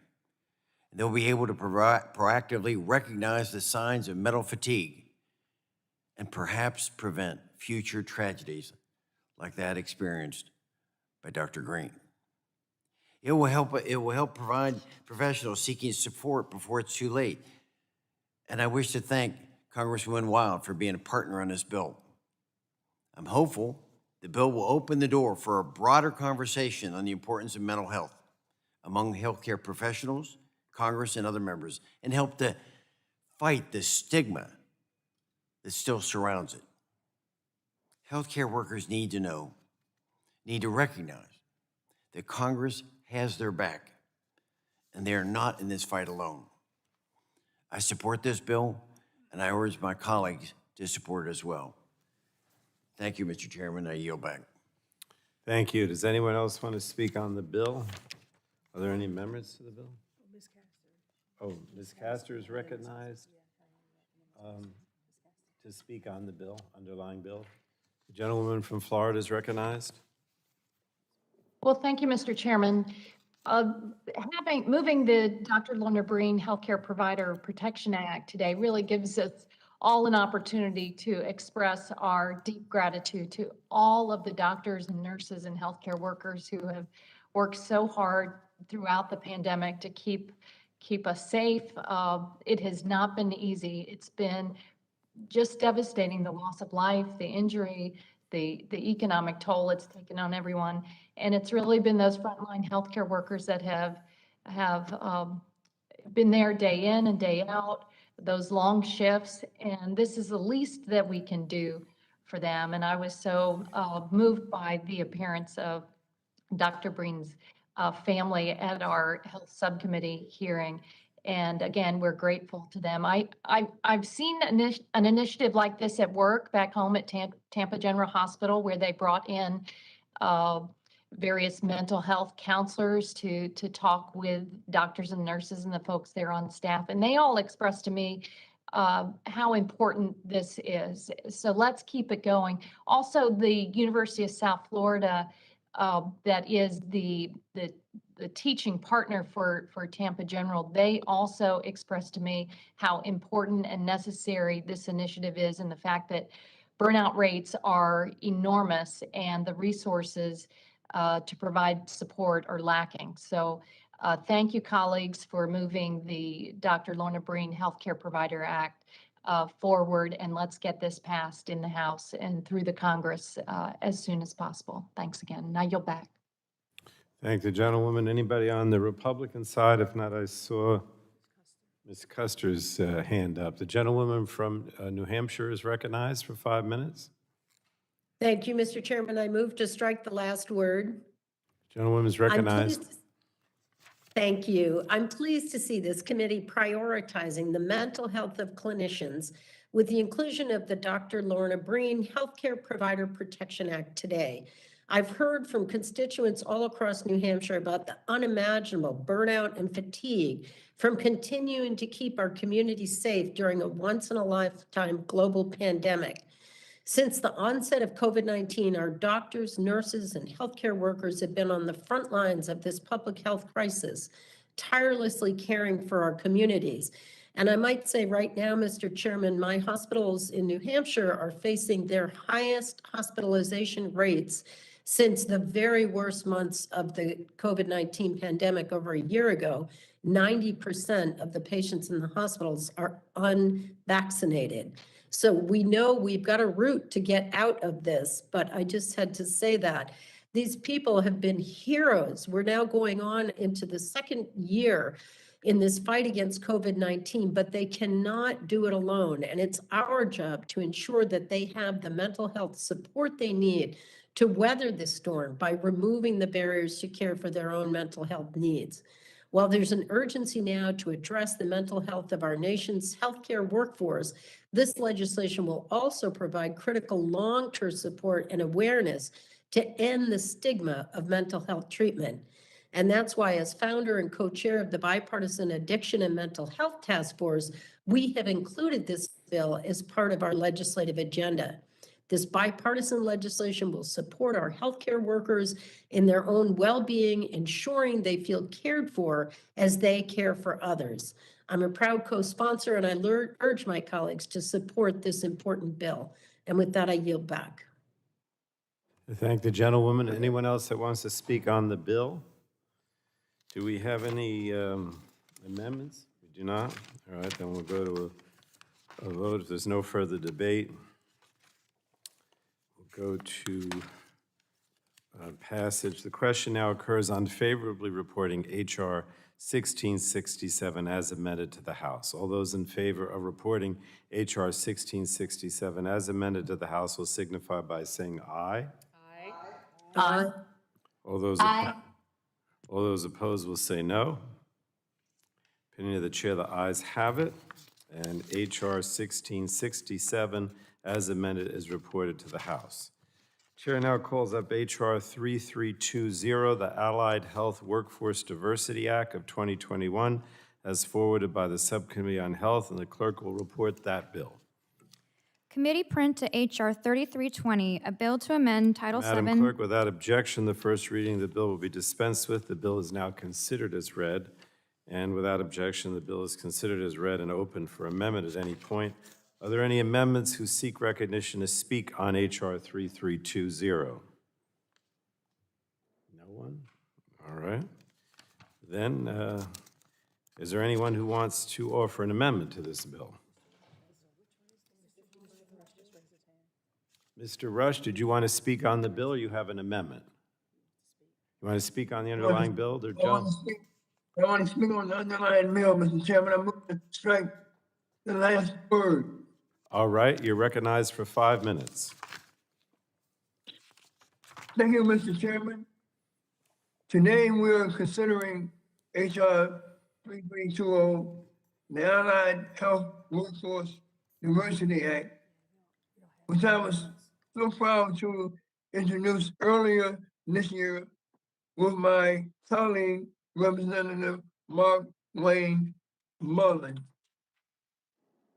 In the Health Subcommittee hearing that was held last month, I was delighted to join it. And we heard, Mr. Chairman, from Dr. Victoria Garcia Wilburn on the importance of this piece of legislation. H.R. 3320 is modeled after the successful Title VIII Nursing Workforce Development Program. According to Dr. Garcia Wilburn, diversity in nursing, in the nursing program has nearly doubled since the passage of the Nursing Workforce Development Act in 1964. Our nation is a proud, diverse nation, and our health professionals ideally should reflect this diversity to ensure that the best health outcomes for our patients. Unfortunately, this reality does not always measure up. A 2017 study conducted by the Health Resource and Services Administration found that in the fields of occupational therapy, physical therapy, and speech language pathology, over 77% of health professionals are white, while less than 5% are Black. Furthermore, many communities of color have a shortage of quality healthcare providers, making it even more difficult for patients to access appropriate and timely care. In last month's hearing, Dr. Garcia Wilburn asserted that, and I quote, the Allied Health Workforce Diversity Act will provide thousands of future students of respiratory therapy, occupational therapy, physical therapy, speech language pathology, and audiology with access to additional targeted support. end of quote. This support will lead to a more diverse student from diverse areas of racial, ethnic, and disadvantaged backgrounds, entering in and completing degrees in these important health fields. This is critical, Mr. Chairman, because studies have shown that when individuals from underserved areas go into a medical field, they are far more likely to serve in rural and underserved areas, remain there longer, and have patients who are better able to give medical advice.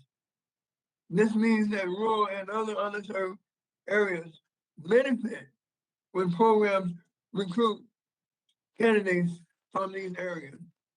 I'm delighted this bill has bipartisan, bicameral support, and it's also has strong stakeholder support, including from the American Occupational Therapy Association, the American Physical Therapy Association, the American Speech Language Hearing Association, the American Academy of Audiology, and the American Association for Respiratory Care. I would like to thank these organizations and others for working with me on this important bill. Finally, Mr. Chairman, I want to thank you as well as Ranking Member Kathy Morris Rogers, Health Subcommittee Chair LASU, and Health Subcommittee Ranking Member Brett Guthrie for working with me to ensure this legislation was ready for markup today. And I would urge my colleagues to join with me in voting for the outlined Health Workforce Diversity Act. With that, I yield back. Thank you, Mr. Rush. Does anyone else want to speak on the bill? I don't think we have any amendments to the bill, so we'll go to final passage.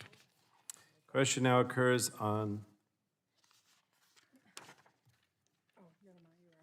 The question now occurs on favorably reporting H.R. 3320 as amended to the House. All those in favor of reporting H.R. 3320 as amended to the House will signify by saying aye. All those opposed will say no. In the opinion of the chair, the ayes have it, and H.R. 3320 as amended is reported to the House. No, I don't think you have to do it. Just pull on it. Yeah, just pull on it. There you go. The chair calls up H.R. 4555, the Oral Health Literacy and Awareness Act of 2021, as forwarded by the Subcommittee on Health. The clerk will report the bill. HR 4550. Actually, don't worry To about it. amend the Public Health Service Act to authorize. Madam Clerk, without objection, the first This reading of camera's the much bill will better be dispensed with. The bill is now than the considered other as ones read. were. I don't know, somebody's got to mute themselves remotely. Oh, Tony, you want to mute? All right. Without objection, the bill is considered as read and open for amendment at any point. Are there any members seeking recognition to speak on H.R. 4555? Mr. Chairman. Cardenas, did you want to speak on this? Yes, to strike the All last right. word. Gentleman from California is recognized for 5 minutes. Thank you very much, Chairman. I'm very pleased and honored to be part of the Energy and Commerce Committee, and on this day where we're passing bills in a unanimous bipartisan way. I appreciate this opportunity and the cooperation between all the Democrats and Republicans, and certainly want to thank the staff on both sides of the aisle for all of their hard work. Appreciate this opportunity to work on these 12 important bills, but more specifically, I wanted to thank you to my colleague and friend, Congressman Bill Arakis. The HR 4555, the Oral Health Literacy and Awareness Act of 2021, is a bill that authorizes a public education campaign across relevant programs of the Health Resources and Services Administration. We speak of it as HRSA in this committee, to increase oral health literacy and awareness. Oral health is whole body health, and oral health is often neglected. Arthritis, autoimmune disease, cardiovascular disease, inflammatory skin disorders, gut issues, and more can all be linked back to the mouth. Many oral health ailments can be avoided by regular preventative healthy habits. This bill focuses on educating underserved communities that often have higher prevalence of untreated tooth decay and oral health disease. A recent Centers for Disease Control and Prevention report found that disparities in oral health acknowledge mirrored disparities in the use of dental care and the prevalence of care among children. Parents of children in the most disproportionately affected groups, families with less education, families with low income, and members of racial ethnic minority groups, and many poor white children and families are needlessly negatively affected. And this bill will help educate all families across our great country about the importance of oral health. Through education, dental and oral hygiene, we need to increase oral disease prevention and overall health care, again, as I say, for all Americans across our great country. I'm grateful that this bill advanced through the Subcommittee on Health earlier this month, and I'm also grateful for its inclusion in today's markup. I'm urging all of my colleagues for a yes vote. And then also I'd like to reiterate again, we have members on both sides of the aisle who have introduced these bills. We're working together in a bipartisan way to get to this point. And I'd also like to take a point of personal privilege, Mr. Chairman, and ask, is it possible that we actually name this committee hearing the Billirakis hearing? Because I'm noticing that my Republican colleague, Billirakis, is on almost every single one of these bills as an original author. So anyway, I don't know if that's appropriate or not, but that's just my way of saying how much I appreciate my colleagues, and specifically my colleague, Mr. Billirakis, who I've worked with tremendously over many, many issues over the years. So thank you very much, Mr. Chairman, and I yield back. Thank you. We all appreciate Mr. Billirakis. Does anyone else want to speak on the bill? Yes, the gentleman from Florida is recognized for 5 minutes. Thank you, Mr. Cardenas, but please, Mr. Chairman, don't name the committee meeting after Billirakis. But thank you very much for agendaing all these good bills. So I want to thank the chairman for bringing up the bill, of course, the ranking member as well. And I've had the pleasure of working with my good friend and colleague, Mr. Cardenas, on several pieces of legislation. HR 4555, the Oral Health Literacy and Awareness Act. This bipartisan bill would direct HRSA to develop and test oral health literacy strategies capable of reaching across vulnerable populations to provide oral disease prevention education through a 5-year oral health literacy campaign. It was developed as a response to troubling findings from HHS on the status of our nation's oral health. This is the way legislation should be drafted.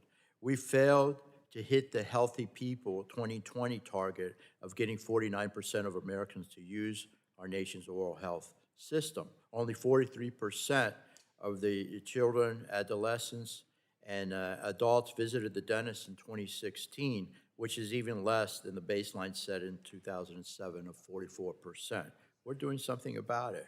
We simply cannot have another decade of backsliding, especially since we know that poor oral health leads to other adverse outcomes.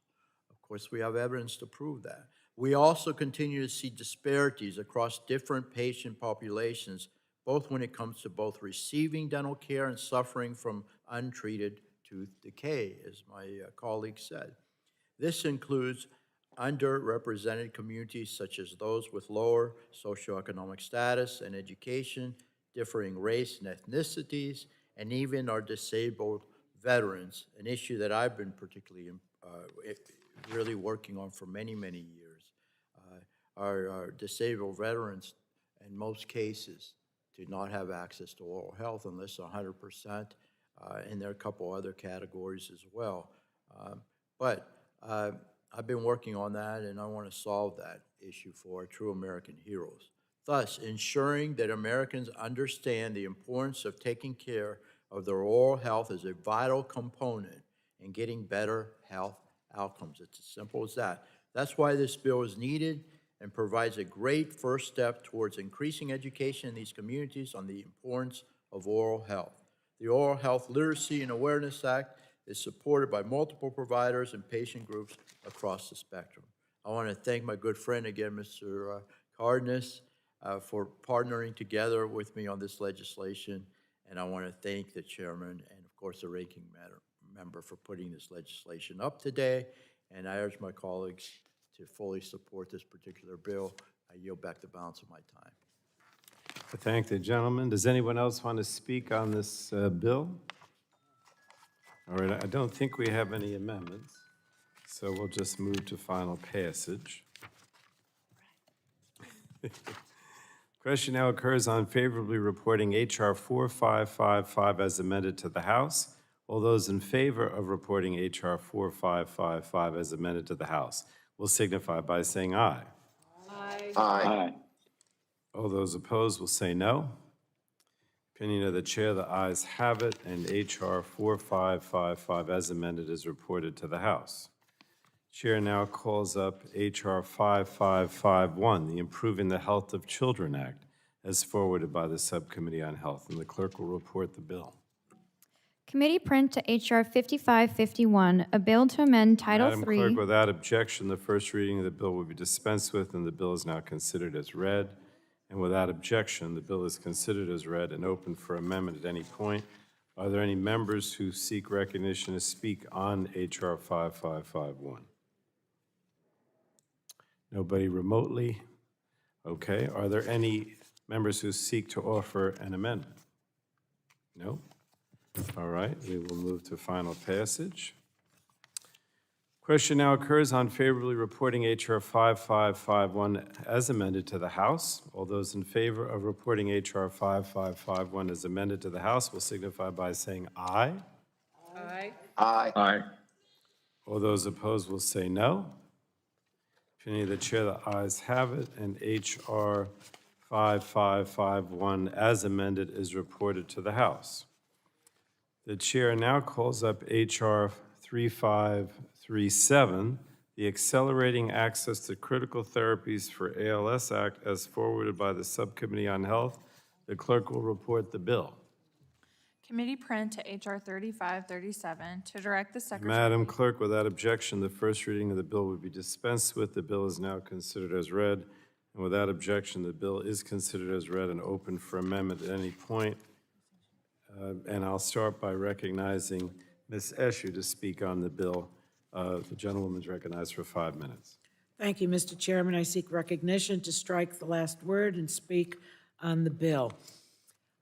Today is really a big day in the life of the ALS community across our country.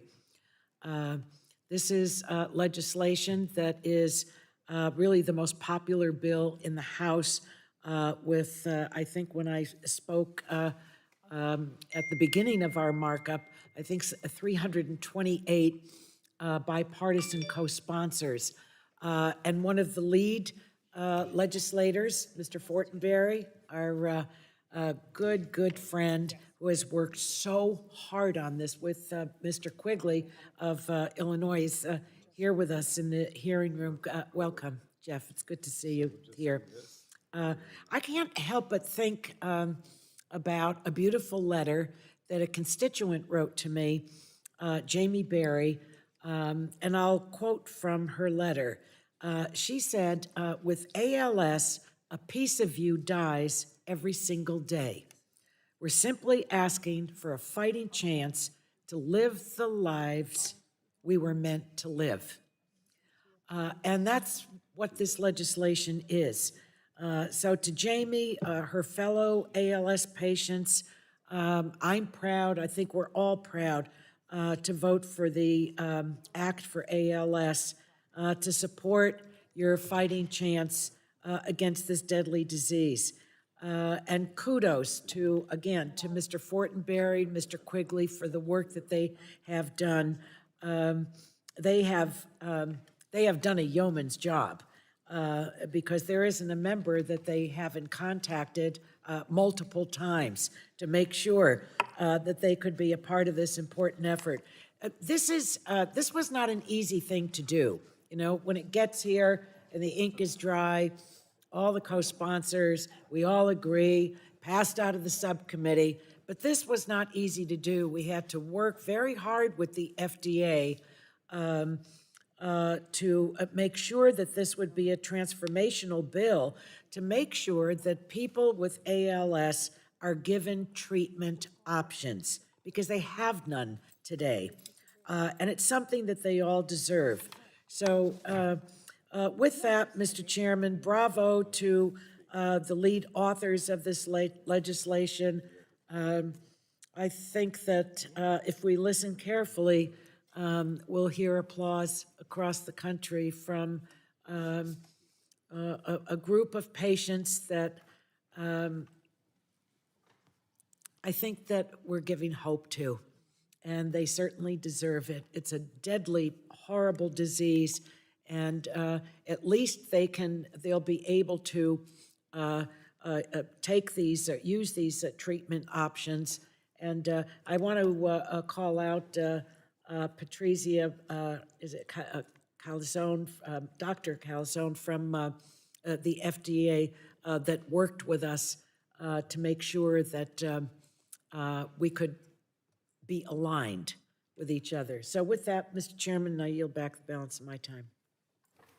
Thank the gentlewoman. There's a vote, so we're going to ask the ranking member to do her statement, and then we'll break, because we still have another 3 or 4 bills that we have to deal with. So I recognize the ranking member for 5 minutes. Thank you, Mr. Chairman. I spoke on this bill in the subcommittee, but I just wanted to join in recognizing the extraordinary leadership of the lead co-sponsors of this legislation, Congressman Jeff Fortenberry and Congressman Quigley. I, too, have had numerous conversations with them and appreciate their advocacy on behalf of everyone across this country that is battling ALS and their families. And this one means a lot to people, and as Ms. Eshoo just said before me, it gives people hope. It gives people a hope at one of the most difficult times in their life. It gives them a fighting chance against a terrible, terrible disease. Like so many, we've all had the chance to meet those that have ALS. We have a dear family friend that's battling ALS. It's just a devastating disease, and I am thrilled that we were able to get this on the markup today, that we're going to be able to get it out of committee, and again, just applaud the leadership of Congressman Fortenberry and Quigley. I yield back. I thank the gentlewoman. So we have 2 votes, and there'll be another series later. So we're going to now stand in recess, and we'll finish this bill and the others when we come back. Committee stands in recess. Bravo.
The committee will reconvene, and we left off speaking on HR 3537, and so I'm going to recognize myself for 5 minutes.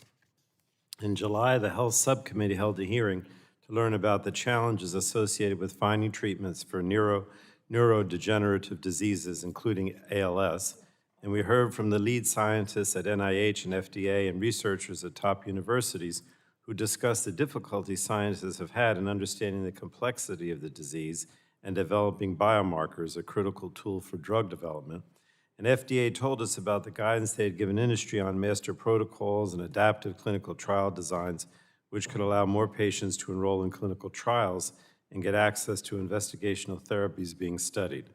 We also heard from patients who said that FDA's guidance was not doing enough to get results on the ground, and given the length of time it often takes to diagnose ALS, many patients have found themselves locked out of clinical trials, despite the guidance urging developers to allow more flexible enrollment. As a result, patients and their families are left to fight this devastating disease with very limited medical interventions available to them. According to these patient advocates and researchers, FDA's guidance was not being implemented by developers or the agency itself. So the legislation in front of us today takes real steps to improve processes and activities at FDA so more of these novel clinical trial designs can be implemented and accessible to more patients. First, the bill requires FDA to publish within 6 months an action plan describing the actions the agency will take in the next 5 years to foster the development of safe and effective drugs that improve and extend the lives of those living with ALS and facilitate access to therapies. Second, the bill creates a new grant program at FDA to cover research costs to characterize rare neurodegenerative diseases, identify molecular targets for the diseases, and increase efficiency and productivity of clinical trials, including through the implementation of these adaptive clinical trial designs and master clinical trial protocols. The bill also creates a new partnership between FDA, NIH, and ALS researchers in the field to advance regulatory science and scientific research that will support and accelerate the development and review of drugs for ALS patients. Additionally, the bill creates a new grant program at HHS that will help pay for investigational drugs to prevent, diagnose, mitigate, treat, or cure ALS in expanded access programs. While expanded access is an important pathway for patients who have no other access to treatment, I continue to have reservations about the concept of the federal government paying drug manufacturers and hospitals for treatments that have not been approved or authorized by FDA outside of clinical trials. However, the amendment that Ranking Member Rogers and I offered at the Health Subcommittee will make strong improvements to the bill that help clarify the parameters of this program, ensuring that only those who cannot access clinical trials will be able to use expanded access, while still providing a pathway forward for patients who are not able to participate in clinical research. The legislation forwarded by the subcommittee also ensures the scientific integrity of NIH is maintained, requiring grant applications to go through peer review and clarifying how data from expanded access could potentially inform research. Additionally, the bill now requires the GAO to measure the program ahead of a 5-year sunset to ensure that these novel grant programs are benefiting patients and researchers. And the expanded access grants included in this bill are charting new territory for NIH, and it's important we measure its level of success before we entertain any efforts to expand this program beyond ALS. At the hearing we held in July, Brian Wallach and his wife Sandra Abrevaya, co-founders of IMALS, charged us very clearly with the task of passing this bill. And for the last year, all of our offices have heard from hundreds of patient advocates across the country. We heard you, and now we are acting. We were all so grateful for the strong and courageous testimony we received and the advocates' work and collaboration to get this bill where it is today. So I'm pleased that with this markup, the Energy and Commerce Committee is taking a big step forward for patients, and I urge my colleagues to support the bill, and I yield back. Does anyone else? Mr. Crenshaw is recognized for 5 minutes. Thank you, Mr. Chairman. I move to strike the last word. Gentleman is recognized. And I want to be clear, I support the underlying bill before this committee today. Plan to vote for it. I'd like one last time, however, to plead with my Texas colleagues on the other side of the aisle to vote against the Build Back Better plan and the dish cuts included in this bill. Throughout this debate, my colleagues have tried to downplay the impact of DSH cuts on my home state of Texas, which is tough to do because the Build Back Better bill they're about to vote for cuts $250 million in DSH payments to Texas safety net hospitals and an astonishing $2 million in uncompensated care dollars. Saying that it won't impact the most vulnerable in Texas is obviously nonsense, and it's a lie. Now, this becomes even harder to sell when Democrats from these states acknowledge the devastation these cuts will have in their own words. In a letter to Speaker Pelosi, I'd like to insert this letter into the record. It's from 20 Democrats, including Texas Democrats who sit on this committee, to Speaker Pelosi on November 5th. If you recall, that's the day after we debated the impact of DSH cuts in this committee. Democrats in committee said these DSH cuts would be no big deal. They sent a letter to the Speaker saying the exact opposite. Democrats admit in this letter that Build Back Better will, quote, harm the exact health systems we are supposed to be improving in this bill, end quote. They admit that the DSH cuts were not considered by any of our committees this year and that it would, again, and I quote, compromise the very hospitals that provide care to our most vulnerable, end quote. The authors of this letter admit that Build Back Better will not help the people impacted by these cuts because it will, quote, take months, even years to cover high percentages of the uninsured in non-expansion states with this temporary coverage solution, end quote. They end their letter by describing the impact of DSH cuts in one word, disastrous. And these Democrats are correct, of course. They're admitting what Republicans on this committee have been saying, pleading with the majority to not move forward with this bill because it will hurt the most vulnerable patients in our state. But their words are hollow because they will indeed vote for that. We know that every single Texas Democrat who signed this letter will vote for the Build Back Better plan, just like every single Texas Democrat who wrote a similar letter on the methane tax will ultimately vote for the tax and Build Back Better, even though they said it would, quote, cost thousands of jobs, stifle economic recovery, increase energy costs for all Americans, strengthen our adversaries, and ultimately impede the transition to a lower carbon future, end quote. That's from Democrats. But they won't vote for it. Seems like my Democrat colleagues have the courage to write a mean letter to Speaker Pelosi, but when it comes time to actually stand in between Speaker Pelosi and their constituents in Texas, well, that courage evaporates rather quickly. And that's disappointing. And I'm begging my colleagues in Texas to reconsider because you have the power to stop this bill and save your constituents from harm. Thank you, and I yield back. The gentleman has asked that this letter be included in the record without objection, so ordered. Does anyone else want to, I'm sorry, Ms. Schakowsky is recognized for 5 minutes. Thank you, Mr. Speaker. I'm really disappointed in the previous speaker. You know, we're dealing with a piece of legislation I'm so thrilled is going to pass this wonderful committee that has 328 co-sponsors to provide some hope to people with ALS, the Act for ALS. Anyway, I am so grateful to my colleagues, Brian Wallach and his wife, Sandra Bravaya, who came here in one of the most moving hearings I have ever been in my 22 years in Congress, talking about having a chance to live. One of my oldest and dearest friends made a decision to go to Canada where he could take his own life when he was dying from ALS. And because of the testimony and the support for this legislation, we want to give people a chance to choose life, or at least to get a chance. And I want to thank Brian and Sandra for their moving testimony.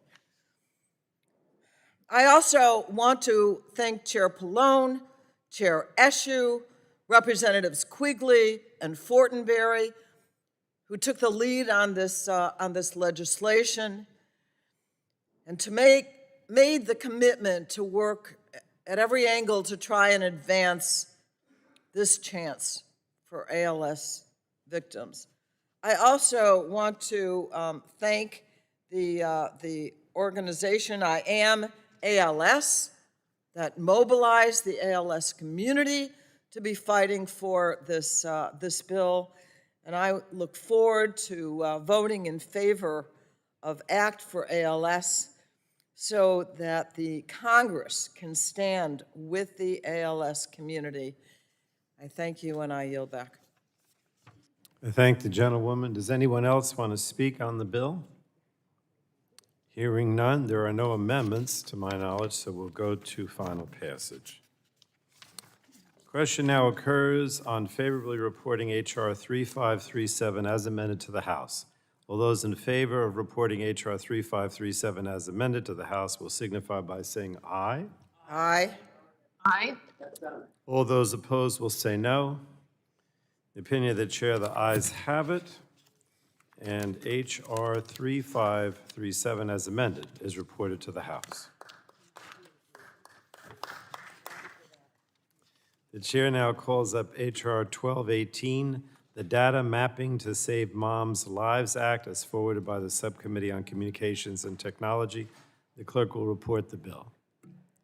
Committee print to H.R. 1218, a bill to require the Federal Communications Commission Without to objection, incorporate... Madam Clerk, the first reading of the bill will be dispensed with. The bill is now considered as read. And without objection, the bill is considered as read and open for amendment at any point. Are there any members seeking recognition to speak on the underlying bill?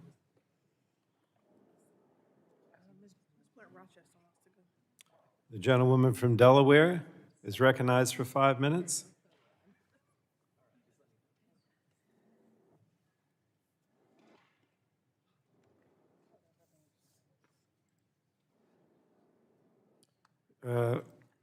Ms. Blunt Rochester, I think you're muted. Thank you, Mr. Chairman. Thank you so much. I move to strike the last word. Gentlewoman is recognized for 5 minutes. Thank you, Mr. Chairman, for the recognition, and I speak in strong support of the bipartisan, bicameral Data Mapping to Save Moms Lives Act, which I am proud to co-lead with Congressman Butterfield and Bilirakis. This critical piece of legislation will help us understand how to most efficiently use telehealth services to address the maternal mortality crisis that most acutely impacts those in rural communities and communities of color. Over the course of the pandemic, people across the country relied on telehealth technologies to access critical physical and mental health services. Yet for many, especially those in rural communities, telehealth technologies remain out of reach because of a lack of access to broadband. To effectively deploy 21st century resources to address the shocking rates of maternal mortality, the nation must first identify which communities lack adequate internet access and have high maternal mortality rates. That is exactly what this bill seeks to do. We have made great strides this Congress toward addressing the maternal mortality crisis in this country, including my bill that we're considering, H.R. 909, Moms Matter Act. And while there is no one solution to this crisis, ensuring access to high-quality medical services through telehealth can improve outcomes and save lives. Again, I thank my colleagues, particularly Mr. Butterfield and Bilirakis for their leadership, and I thank you, Mr. Chairman, and I yield back. I thank the gentlewoman. Does anyone else want to speak on this bill? Yes, Chairman Palone. Yes. Mr. Butterfield is recognized for 5 minutes. Thank you, Mr. Chairman. I move to strike the last word. Gentleman is recognized. Yes, thank you, Mr. Chairman, for including H.R. 1218, the Data Mapping to Save Moms Lives Act, in today's markup. I know it's been a long markup and we have a ways to go, and so I'll be as brief as I can. Mr. Chairman, this bipartisan bill, which I introduced with Gus Bilirakis and Ms. Blunt Rochester, will require the FCC to coordinate with the CDC, the Centers for Disease Control, to overlay broadband connectivity data with maternal mortality and morbidity data. This way, Mr. Chairman, we will be able to target broadband resources to areas where telehealth may be useful in the monitoring and care of pregnant women.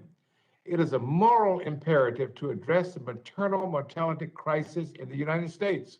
Mr. Chairman, you know this fact. The U.S. is one of the only developed nations in the world where the maternal mortality rate continues to rise every year. Disturbingly, the rate of mortality is much higher among minority populations and rural communities. Those most often sit on the wrong side of the digital divide. So we must act and address this crisis. I urge my colleagues to help protect our nation's mothers, and please, please vote yes for this bill. I yield back. Thank the gentleman. Anyone else want to speak on this bill?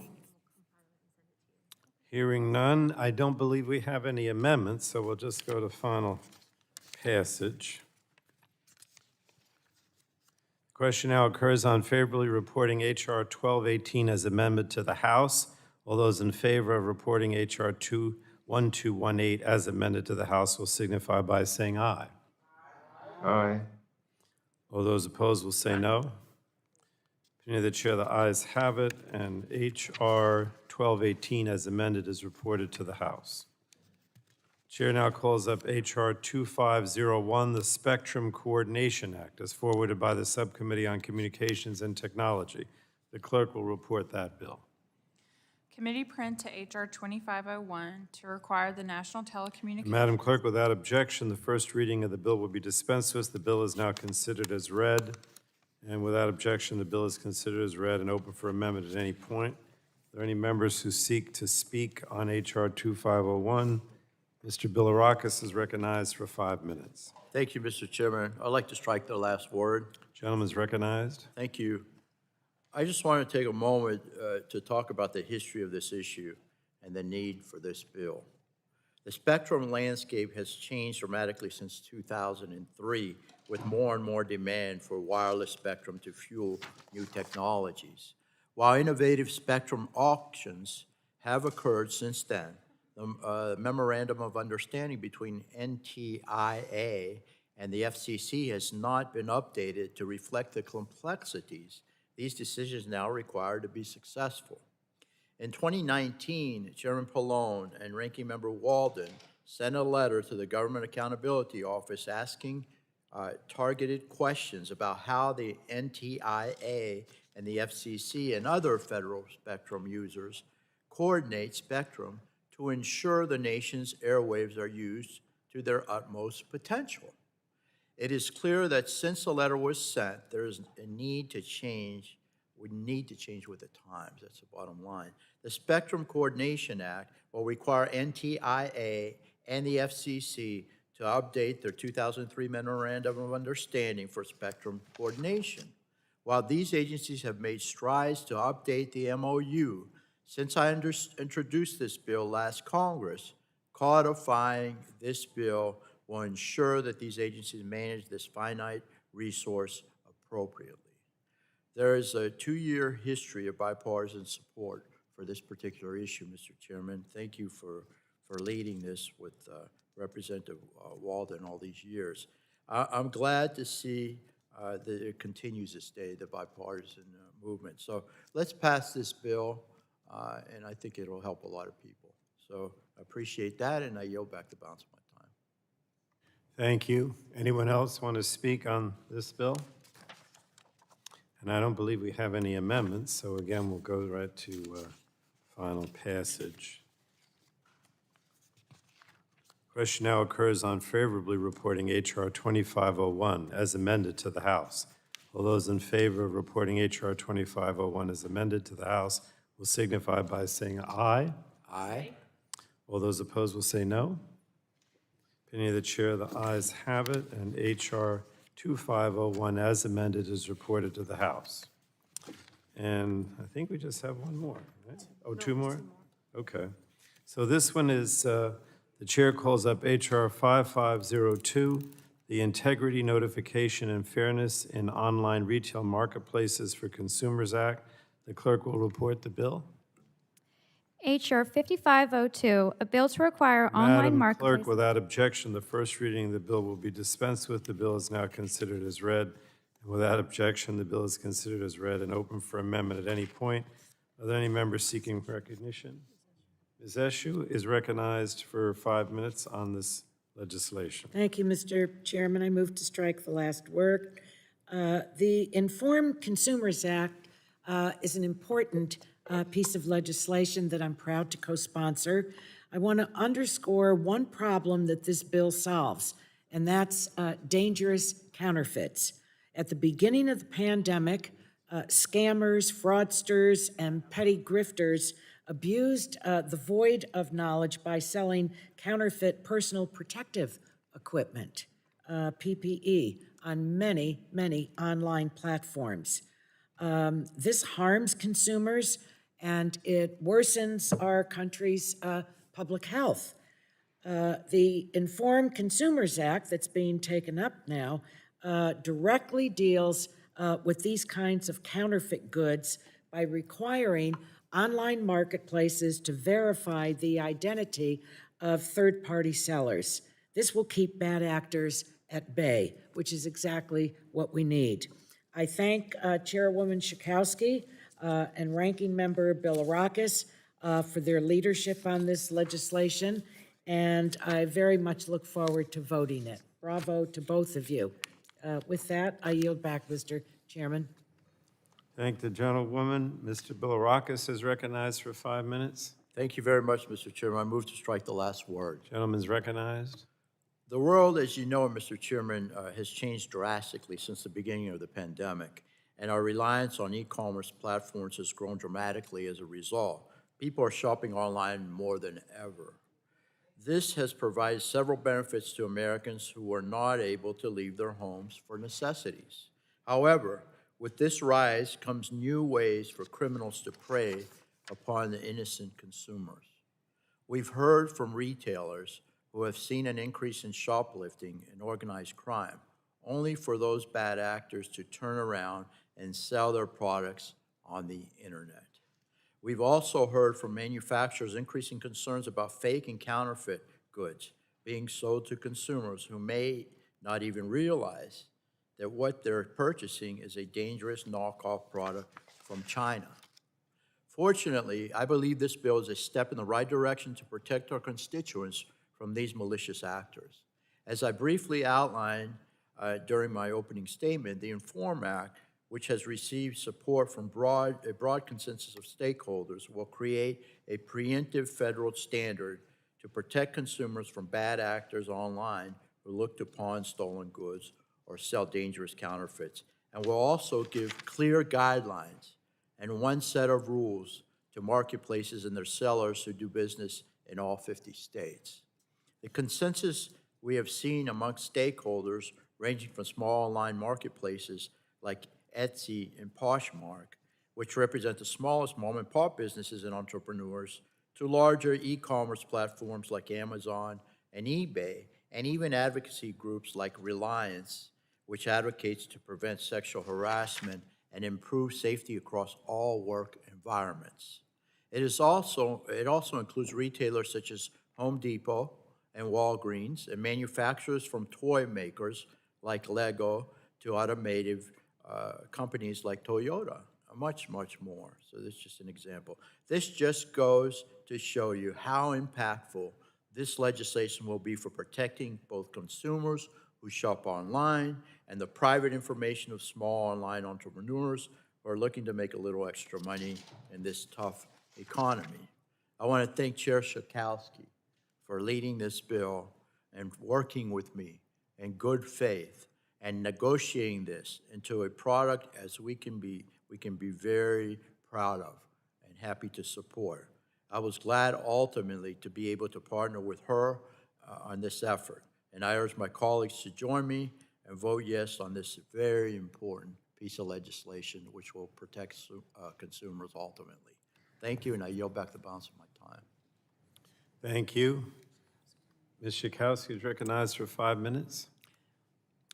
I want to thank the ranking member on our Consumer Protection and Commerce Subcommittee, Gus Bilirakis. It's really been a pleasure to work with you and the staff and to be able to negotiate this bipartisan and bicameral, by the way, agreement, and really look forward to helping to protect consumers and small businesses and just businesses that are harmed by the kind of counterfeit and even dangerous products that get sold. You know, if you buy something at Macy's, for instance, and it's defective in some way, you go back to the store and they will take care of it for you. If, you know, the product as bought is wrong, if it's defective, if it's a counterfeit, they will take responsibility. Not so online.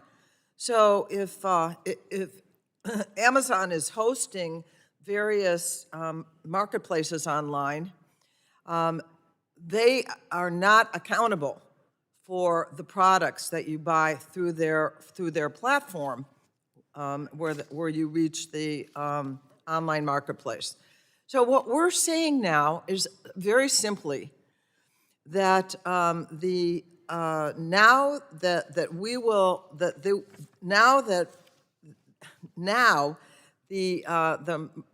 online marketplaces will have to verify that the identity of their higher volume sellers. So they have to take some responsibility, and I think that will really cut down. And I also just want to say, it's not just about counterfeits, it's not just about defrauding. We are talking about danger. Every year around this time, I participate in a press conference with a number of organizations, Kids in Danger, Illinois PIRG, Lurie Children's Hospital, where we have the Attorney General in Illinois, the dangers in toys that are every year, so that we alert parents. And for the first time, we're now talking about what can be sold online to watch out for, because some of these things like children's toys, you know, we have succeeded in making sure that lead in toys, that's years ago with the Consumer Product Safety Improvement Act. We limited the amount of lead that is supposed to be able to pretty much zero in children's toys, because, you know, kids put it in their mouths. And yet we know that toys that are dangerous, that do have lead, that have phthalates, also dangerous, are coming across our borders often. And this legislation, I think, is really going to help the consumers. And then all the legitimate businesses that are selling products and become victims themselves of these kinds of scams. And so I'm very excited the Inform Consumer Bill will be able to pass in a bipartisan way, and I look forward to voting for it. And I yield back. Thank you. Mr. Pence is recognized for 5 minutes. Mr. Chairman, I would like to strike the last word. Gentleman's recognized. Thank you, Chairman Pallone. I strongly support this legislation. Hoosiers across southeast Indiana have come to rely on e-commerce to find affordable goods to meet their everyday needs. While the presence of online platforms has largely benefited consumers, especially those living in rural areas, they have also proven to be a haven for bad actors selling counterfeit products at scale. Hoosiers and all Americans should be able to shop confidently knowing that what they are buying is safe and legitimate. The continued presence of counterfeit products on e-commerce platforms emboldens criminals and harms consumers and legitimate American businesses that are critical to our economy. As a businessman by background, I've seen firsthand how counterfeit products make their way into our global marketplace. It's time that a large online platform use the resources at their disposal to clean up their own sites and prevent illicit actors from deceiving American taxpayers. That's why the Inform Consumers Act establishes accountability and transparency for the activity occurring on e-commerce marketplaces. This bill will require platforms to collect identifiable contact information of high-volume third-party sellers to prevent criminals from flooding the market with counterfeit, stolen, or unsafe products. I'm proud to co-sponsor this legislation, and I thank my colleagues Chairwoman Chakowski and Ranking Member Bilirakis for putting together this important piece of legislation. I urge my colleagues to support, and I yield back. Thank you. Does any other member seek recognition to speak on this bill? Okay, my understanding is we have no amendments, so we will move to final passage. All those, excuse me. Question now occurs on favorably reporting H.R. 5502 as amended to the House. All those in favor of reporting H.R. 5502 as amended to the House will signify by saying aye. Aye. Aye. Aye. All those opposed will say no. The opinion of the chair, the ayes have it, and H.R. 5502, as amended, is reported to the House. And now, the last bill. Chair calls up H.R. 4594, the Restoring Brand USA Act, and the clerk will report the bill. HR 4594, to make available $250 million. And Madam Clerk, without objection, the first reading of the bill will be dispensed with. The bill is now considered as read. And without objection, the bill is considered as read and open for amendment. Are there any members seeking recognition to speak on this bill? Mr. Bilirakis is recognized for 5 minutes. Thank you, Mr. Chairman. I want to thank the ranking member as well for giving the opportunity to work on this particular piece of legislation. Very important for all of us. As I mentioned in my opening statement, the COVID-19 pandemic has completely devastated the travel and tourism industry, a market that has contributed billions of dollars to local economies and created countless American jobs.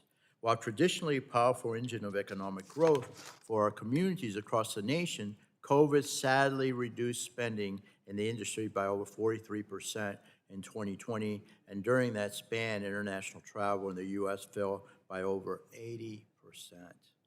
The pandemic has been detrimental to our economy at large, and with lockdowns and travel restrictions, this industry was one of the hardest hit sectors. Everyone would agree with that. The number of jobs in this area fell by 34% and accounted for 65% of all unemployment in the nation. No one could have foreseen the impact of COVID would have on the impact it's had on the industry. Nor could we expect that the matching fund requirement we put in our reauthorization bill from last Congress, the Brand USA Extension Act, would create an impediment for companies trying to find an avenue back to normal from the COVID pandemic. That's why I'm proud to support this piece of legislation, which will release the dollars already collected. Again, dollars already collected. This is not new money for the Brand USA to help return our travel and tourism industry back to its rightful glory. Our bill provides $250 million of access to Brand USA, which is currently greatly strapped for cash from the Travel Promotion Fund and the Treasury Department, which comes from fees already collected in years past from the Visa Waiver Program, typically used to partially fund Brand USA. This was an easy bipartisan win for the Energy and Commerce Committee last Congress, so there is no reason we cannot get this bill across the finish line again this year to ensure Brand USA has the funds it needs to push forward a plan to ramp the industry back up and bring international travel back to our great nation now that it's open now. Finally it's open, and I commend the administration for that. Each of our unique states and communities need the business. So that includes, of course, my state of Florida, and I'm going to point out that my hometown, the famous Tarpon Springs, which has the sponge docks and the sponge industry, but also all over our area in the Tampa Bay area. It's a very wonderful place. Clearwater Beach has the best beach in America, #1 beach in America. So again, come to Florida. We have a lot of unique treasures that not just the Disney World, nothing wrong with Disney World, but there are a lot of wonderful places to visit, and this will go a long way in promoting tourism back to the United States. So again, I want to thank my friend and colleague Peter Welch for this great partnership that we've had over the years on this particular bill, this particular program, to strengthen the fund and ultimately to help restore this American industry. He's been a tireless advocate for this industry. And while I know many of our travelers may be more interested in coming down to my state of Florida during these upcoming winter months, I do look forward to visiting the state. That's where the Van Trapp family, if I'm not mistaken, first came. So I am looking forward to visiting your state as well, Peter. Thank you very much, And I'll yield back the balance of my time. Appreciate it, Mr. Chairman and Ranking Member. Thank you. Thank the gentleman from Florida. Does anyone else want to speak on this bill? I do. Ms. Schakowsky is recognized for 5 minutes. Thank you so much, and thank you so much to our ranking member, Gus Bilirakis, for this Restoring Brand USA Act. I also want to say a thank you to Peter Welch, Congressman Welch, for his leadership on this bill and co-sponsorship of this bill. You know, I remember so well the hearing we had some time ago. We were first talking about Brand USA, and you heard today the advertisement for Florida and for Mr. Bilirakis' district. And I remember that hearing took quite a while because everybody wanted to promote, of course, their community for tourism, as of course I do, the city of Chicago and our wonderful lakefront and no sharks in the water, by the way. Anyway, but I'm not going to go into that, but I do want to say, along with Mr. Bilirakis, you know, that almost a quarter, that it was about $500 billion in revenue was lost. That's the cumulative loss for American travel economy. So this was pretty devastating, and in order to address that, this legislation, as he mentioned, will direct the Treasury Department to make $250 million available to Brand USA to help communities promote themselves and to bring tourism back. There's a lot of so many jobs that are associated with this, and I'm just so happy that we're going to be able to vote on this bill, and I yield back. Thank the gentlewoman. Anyone else on this legislation?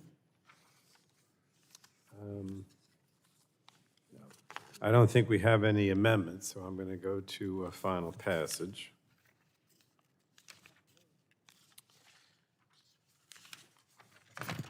Question now occurs on favorably reporting H.R. 4594 as amended to the House. Oh, I'm sorry, it's not amended. The question now occurs on favorably reporting H.R. 4594 to the House. All those in favor of reporting H.R. 4594 to the House will signify by saying aye. Aye. Aye. All those opposed will say no. The opinion of the chair, the ayes have it, and H.R. 4594 is reported to the House.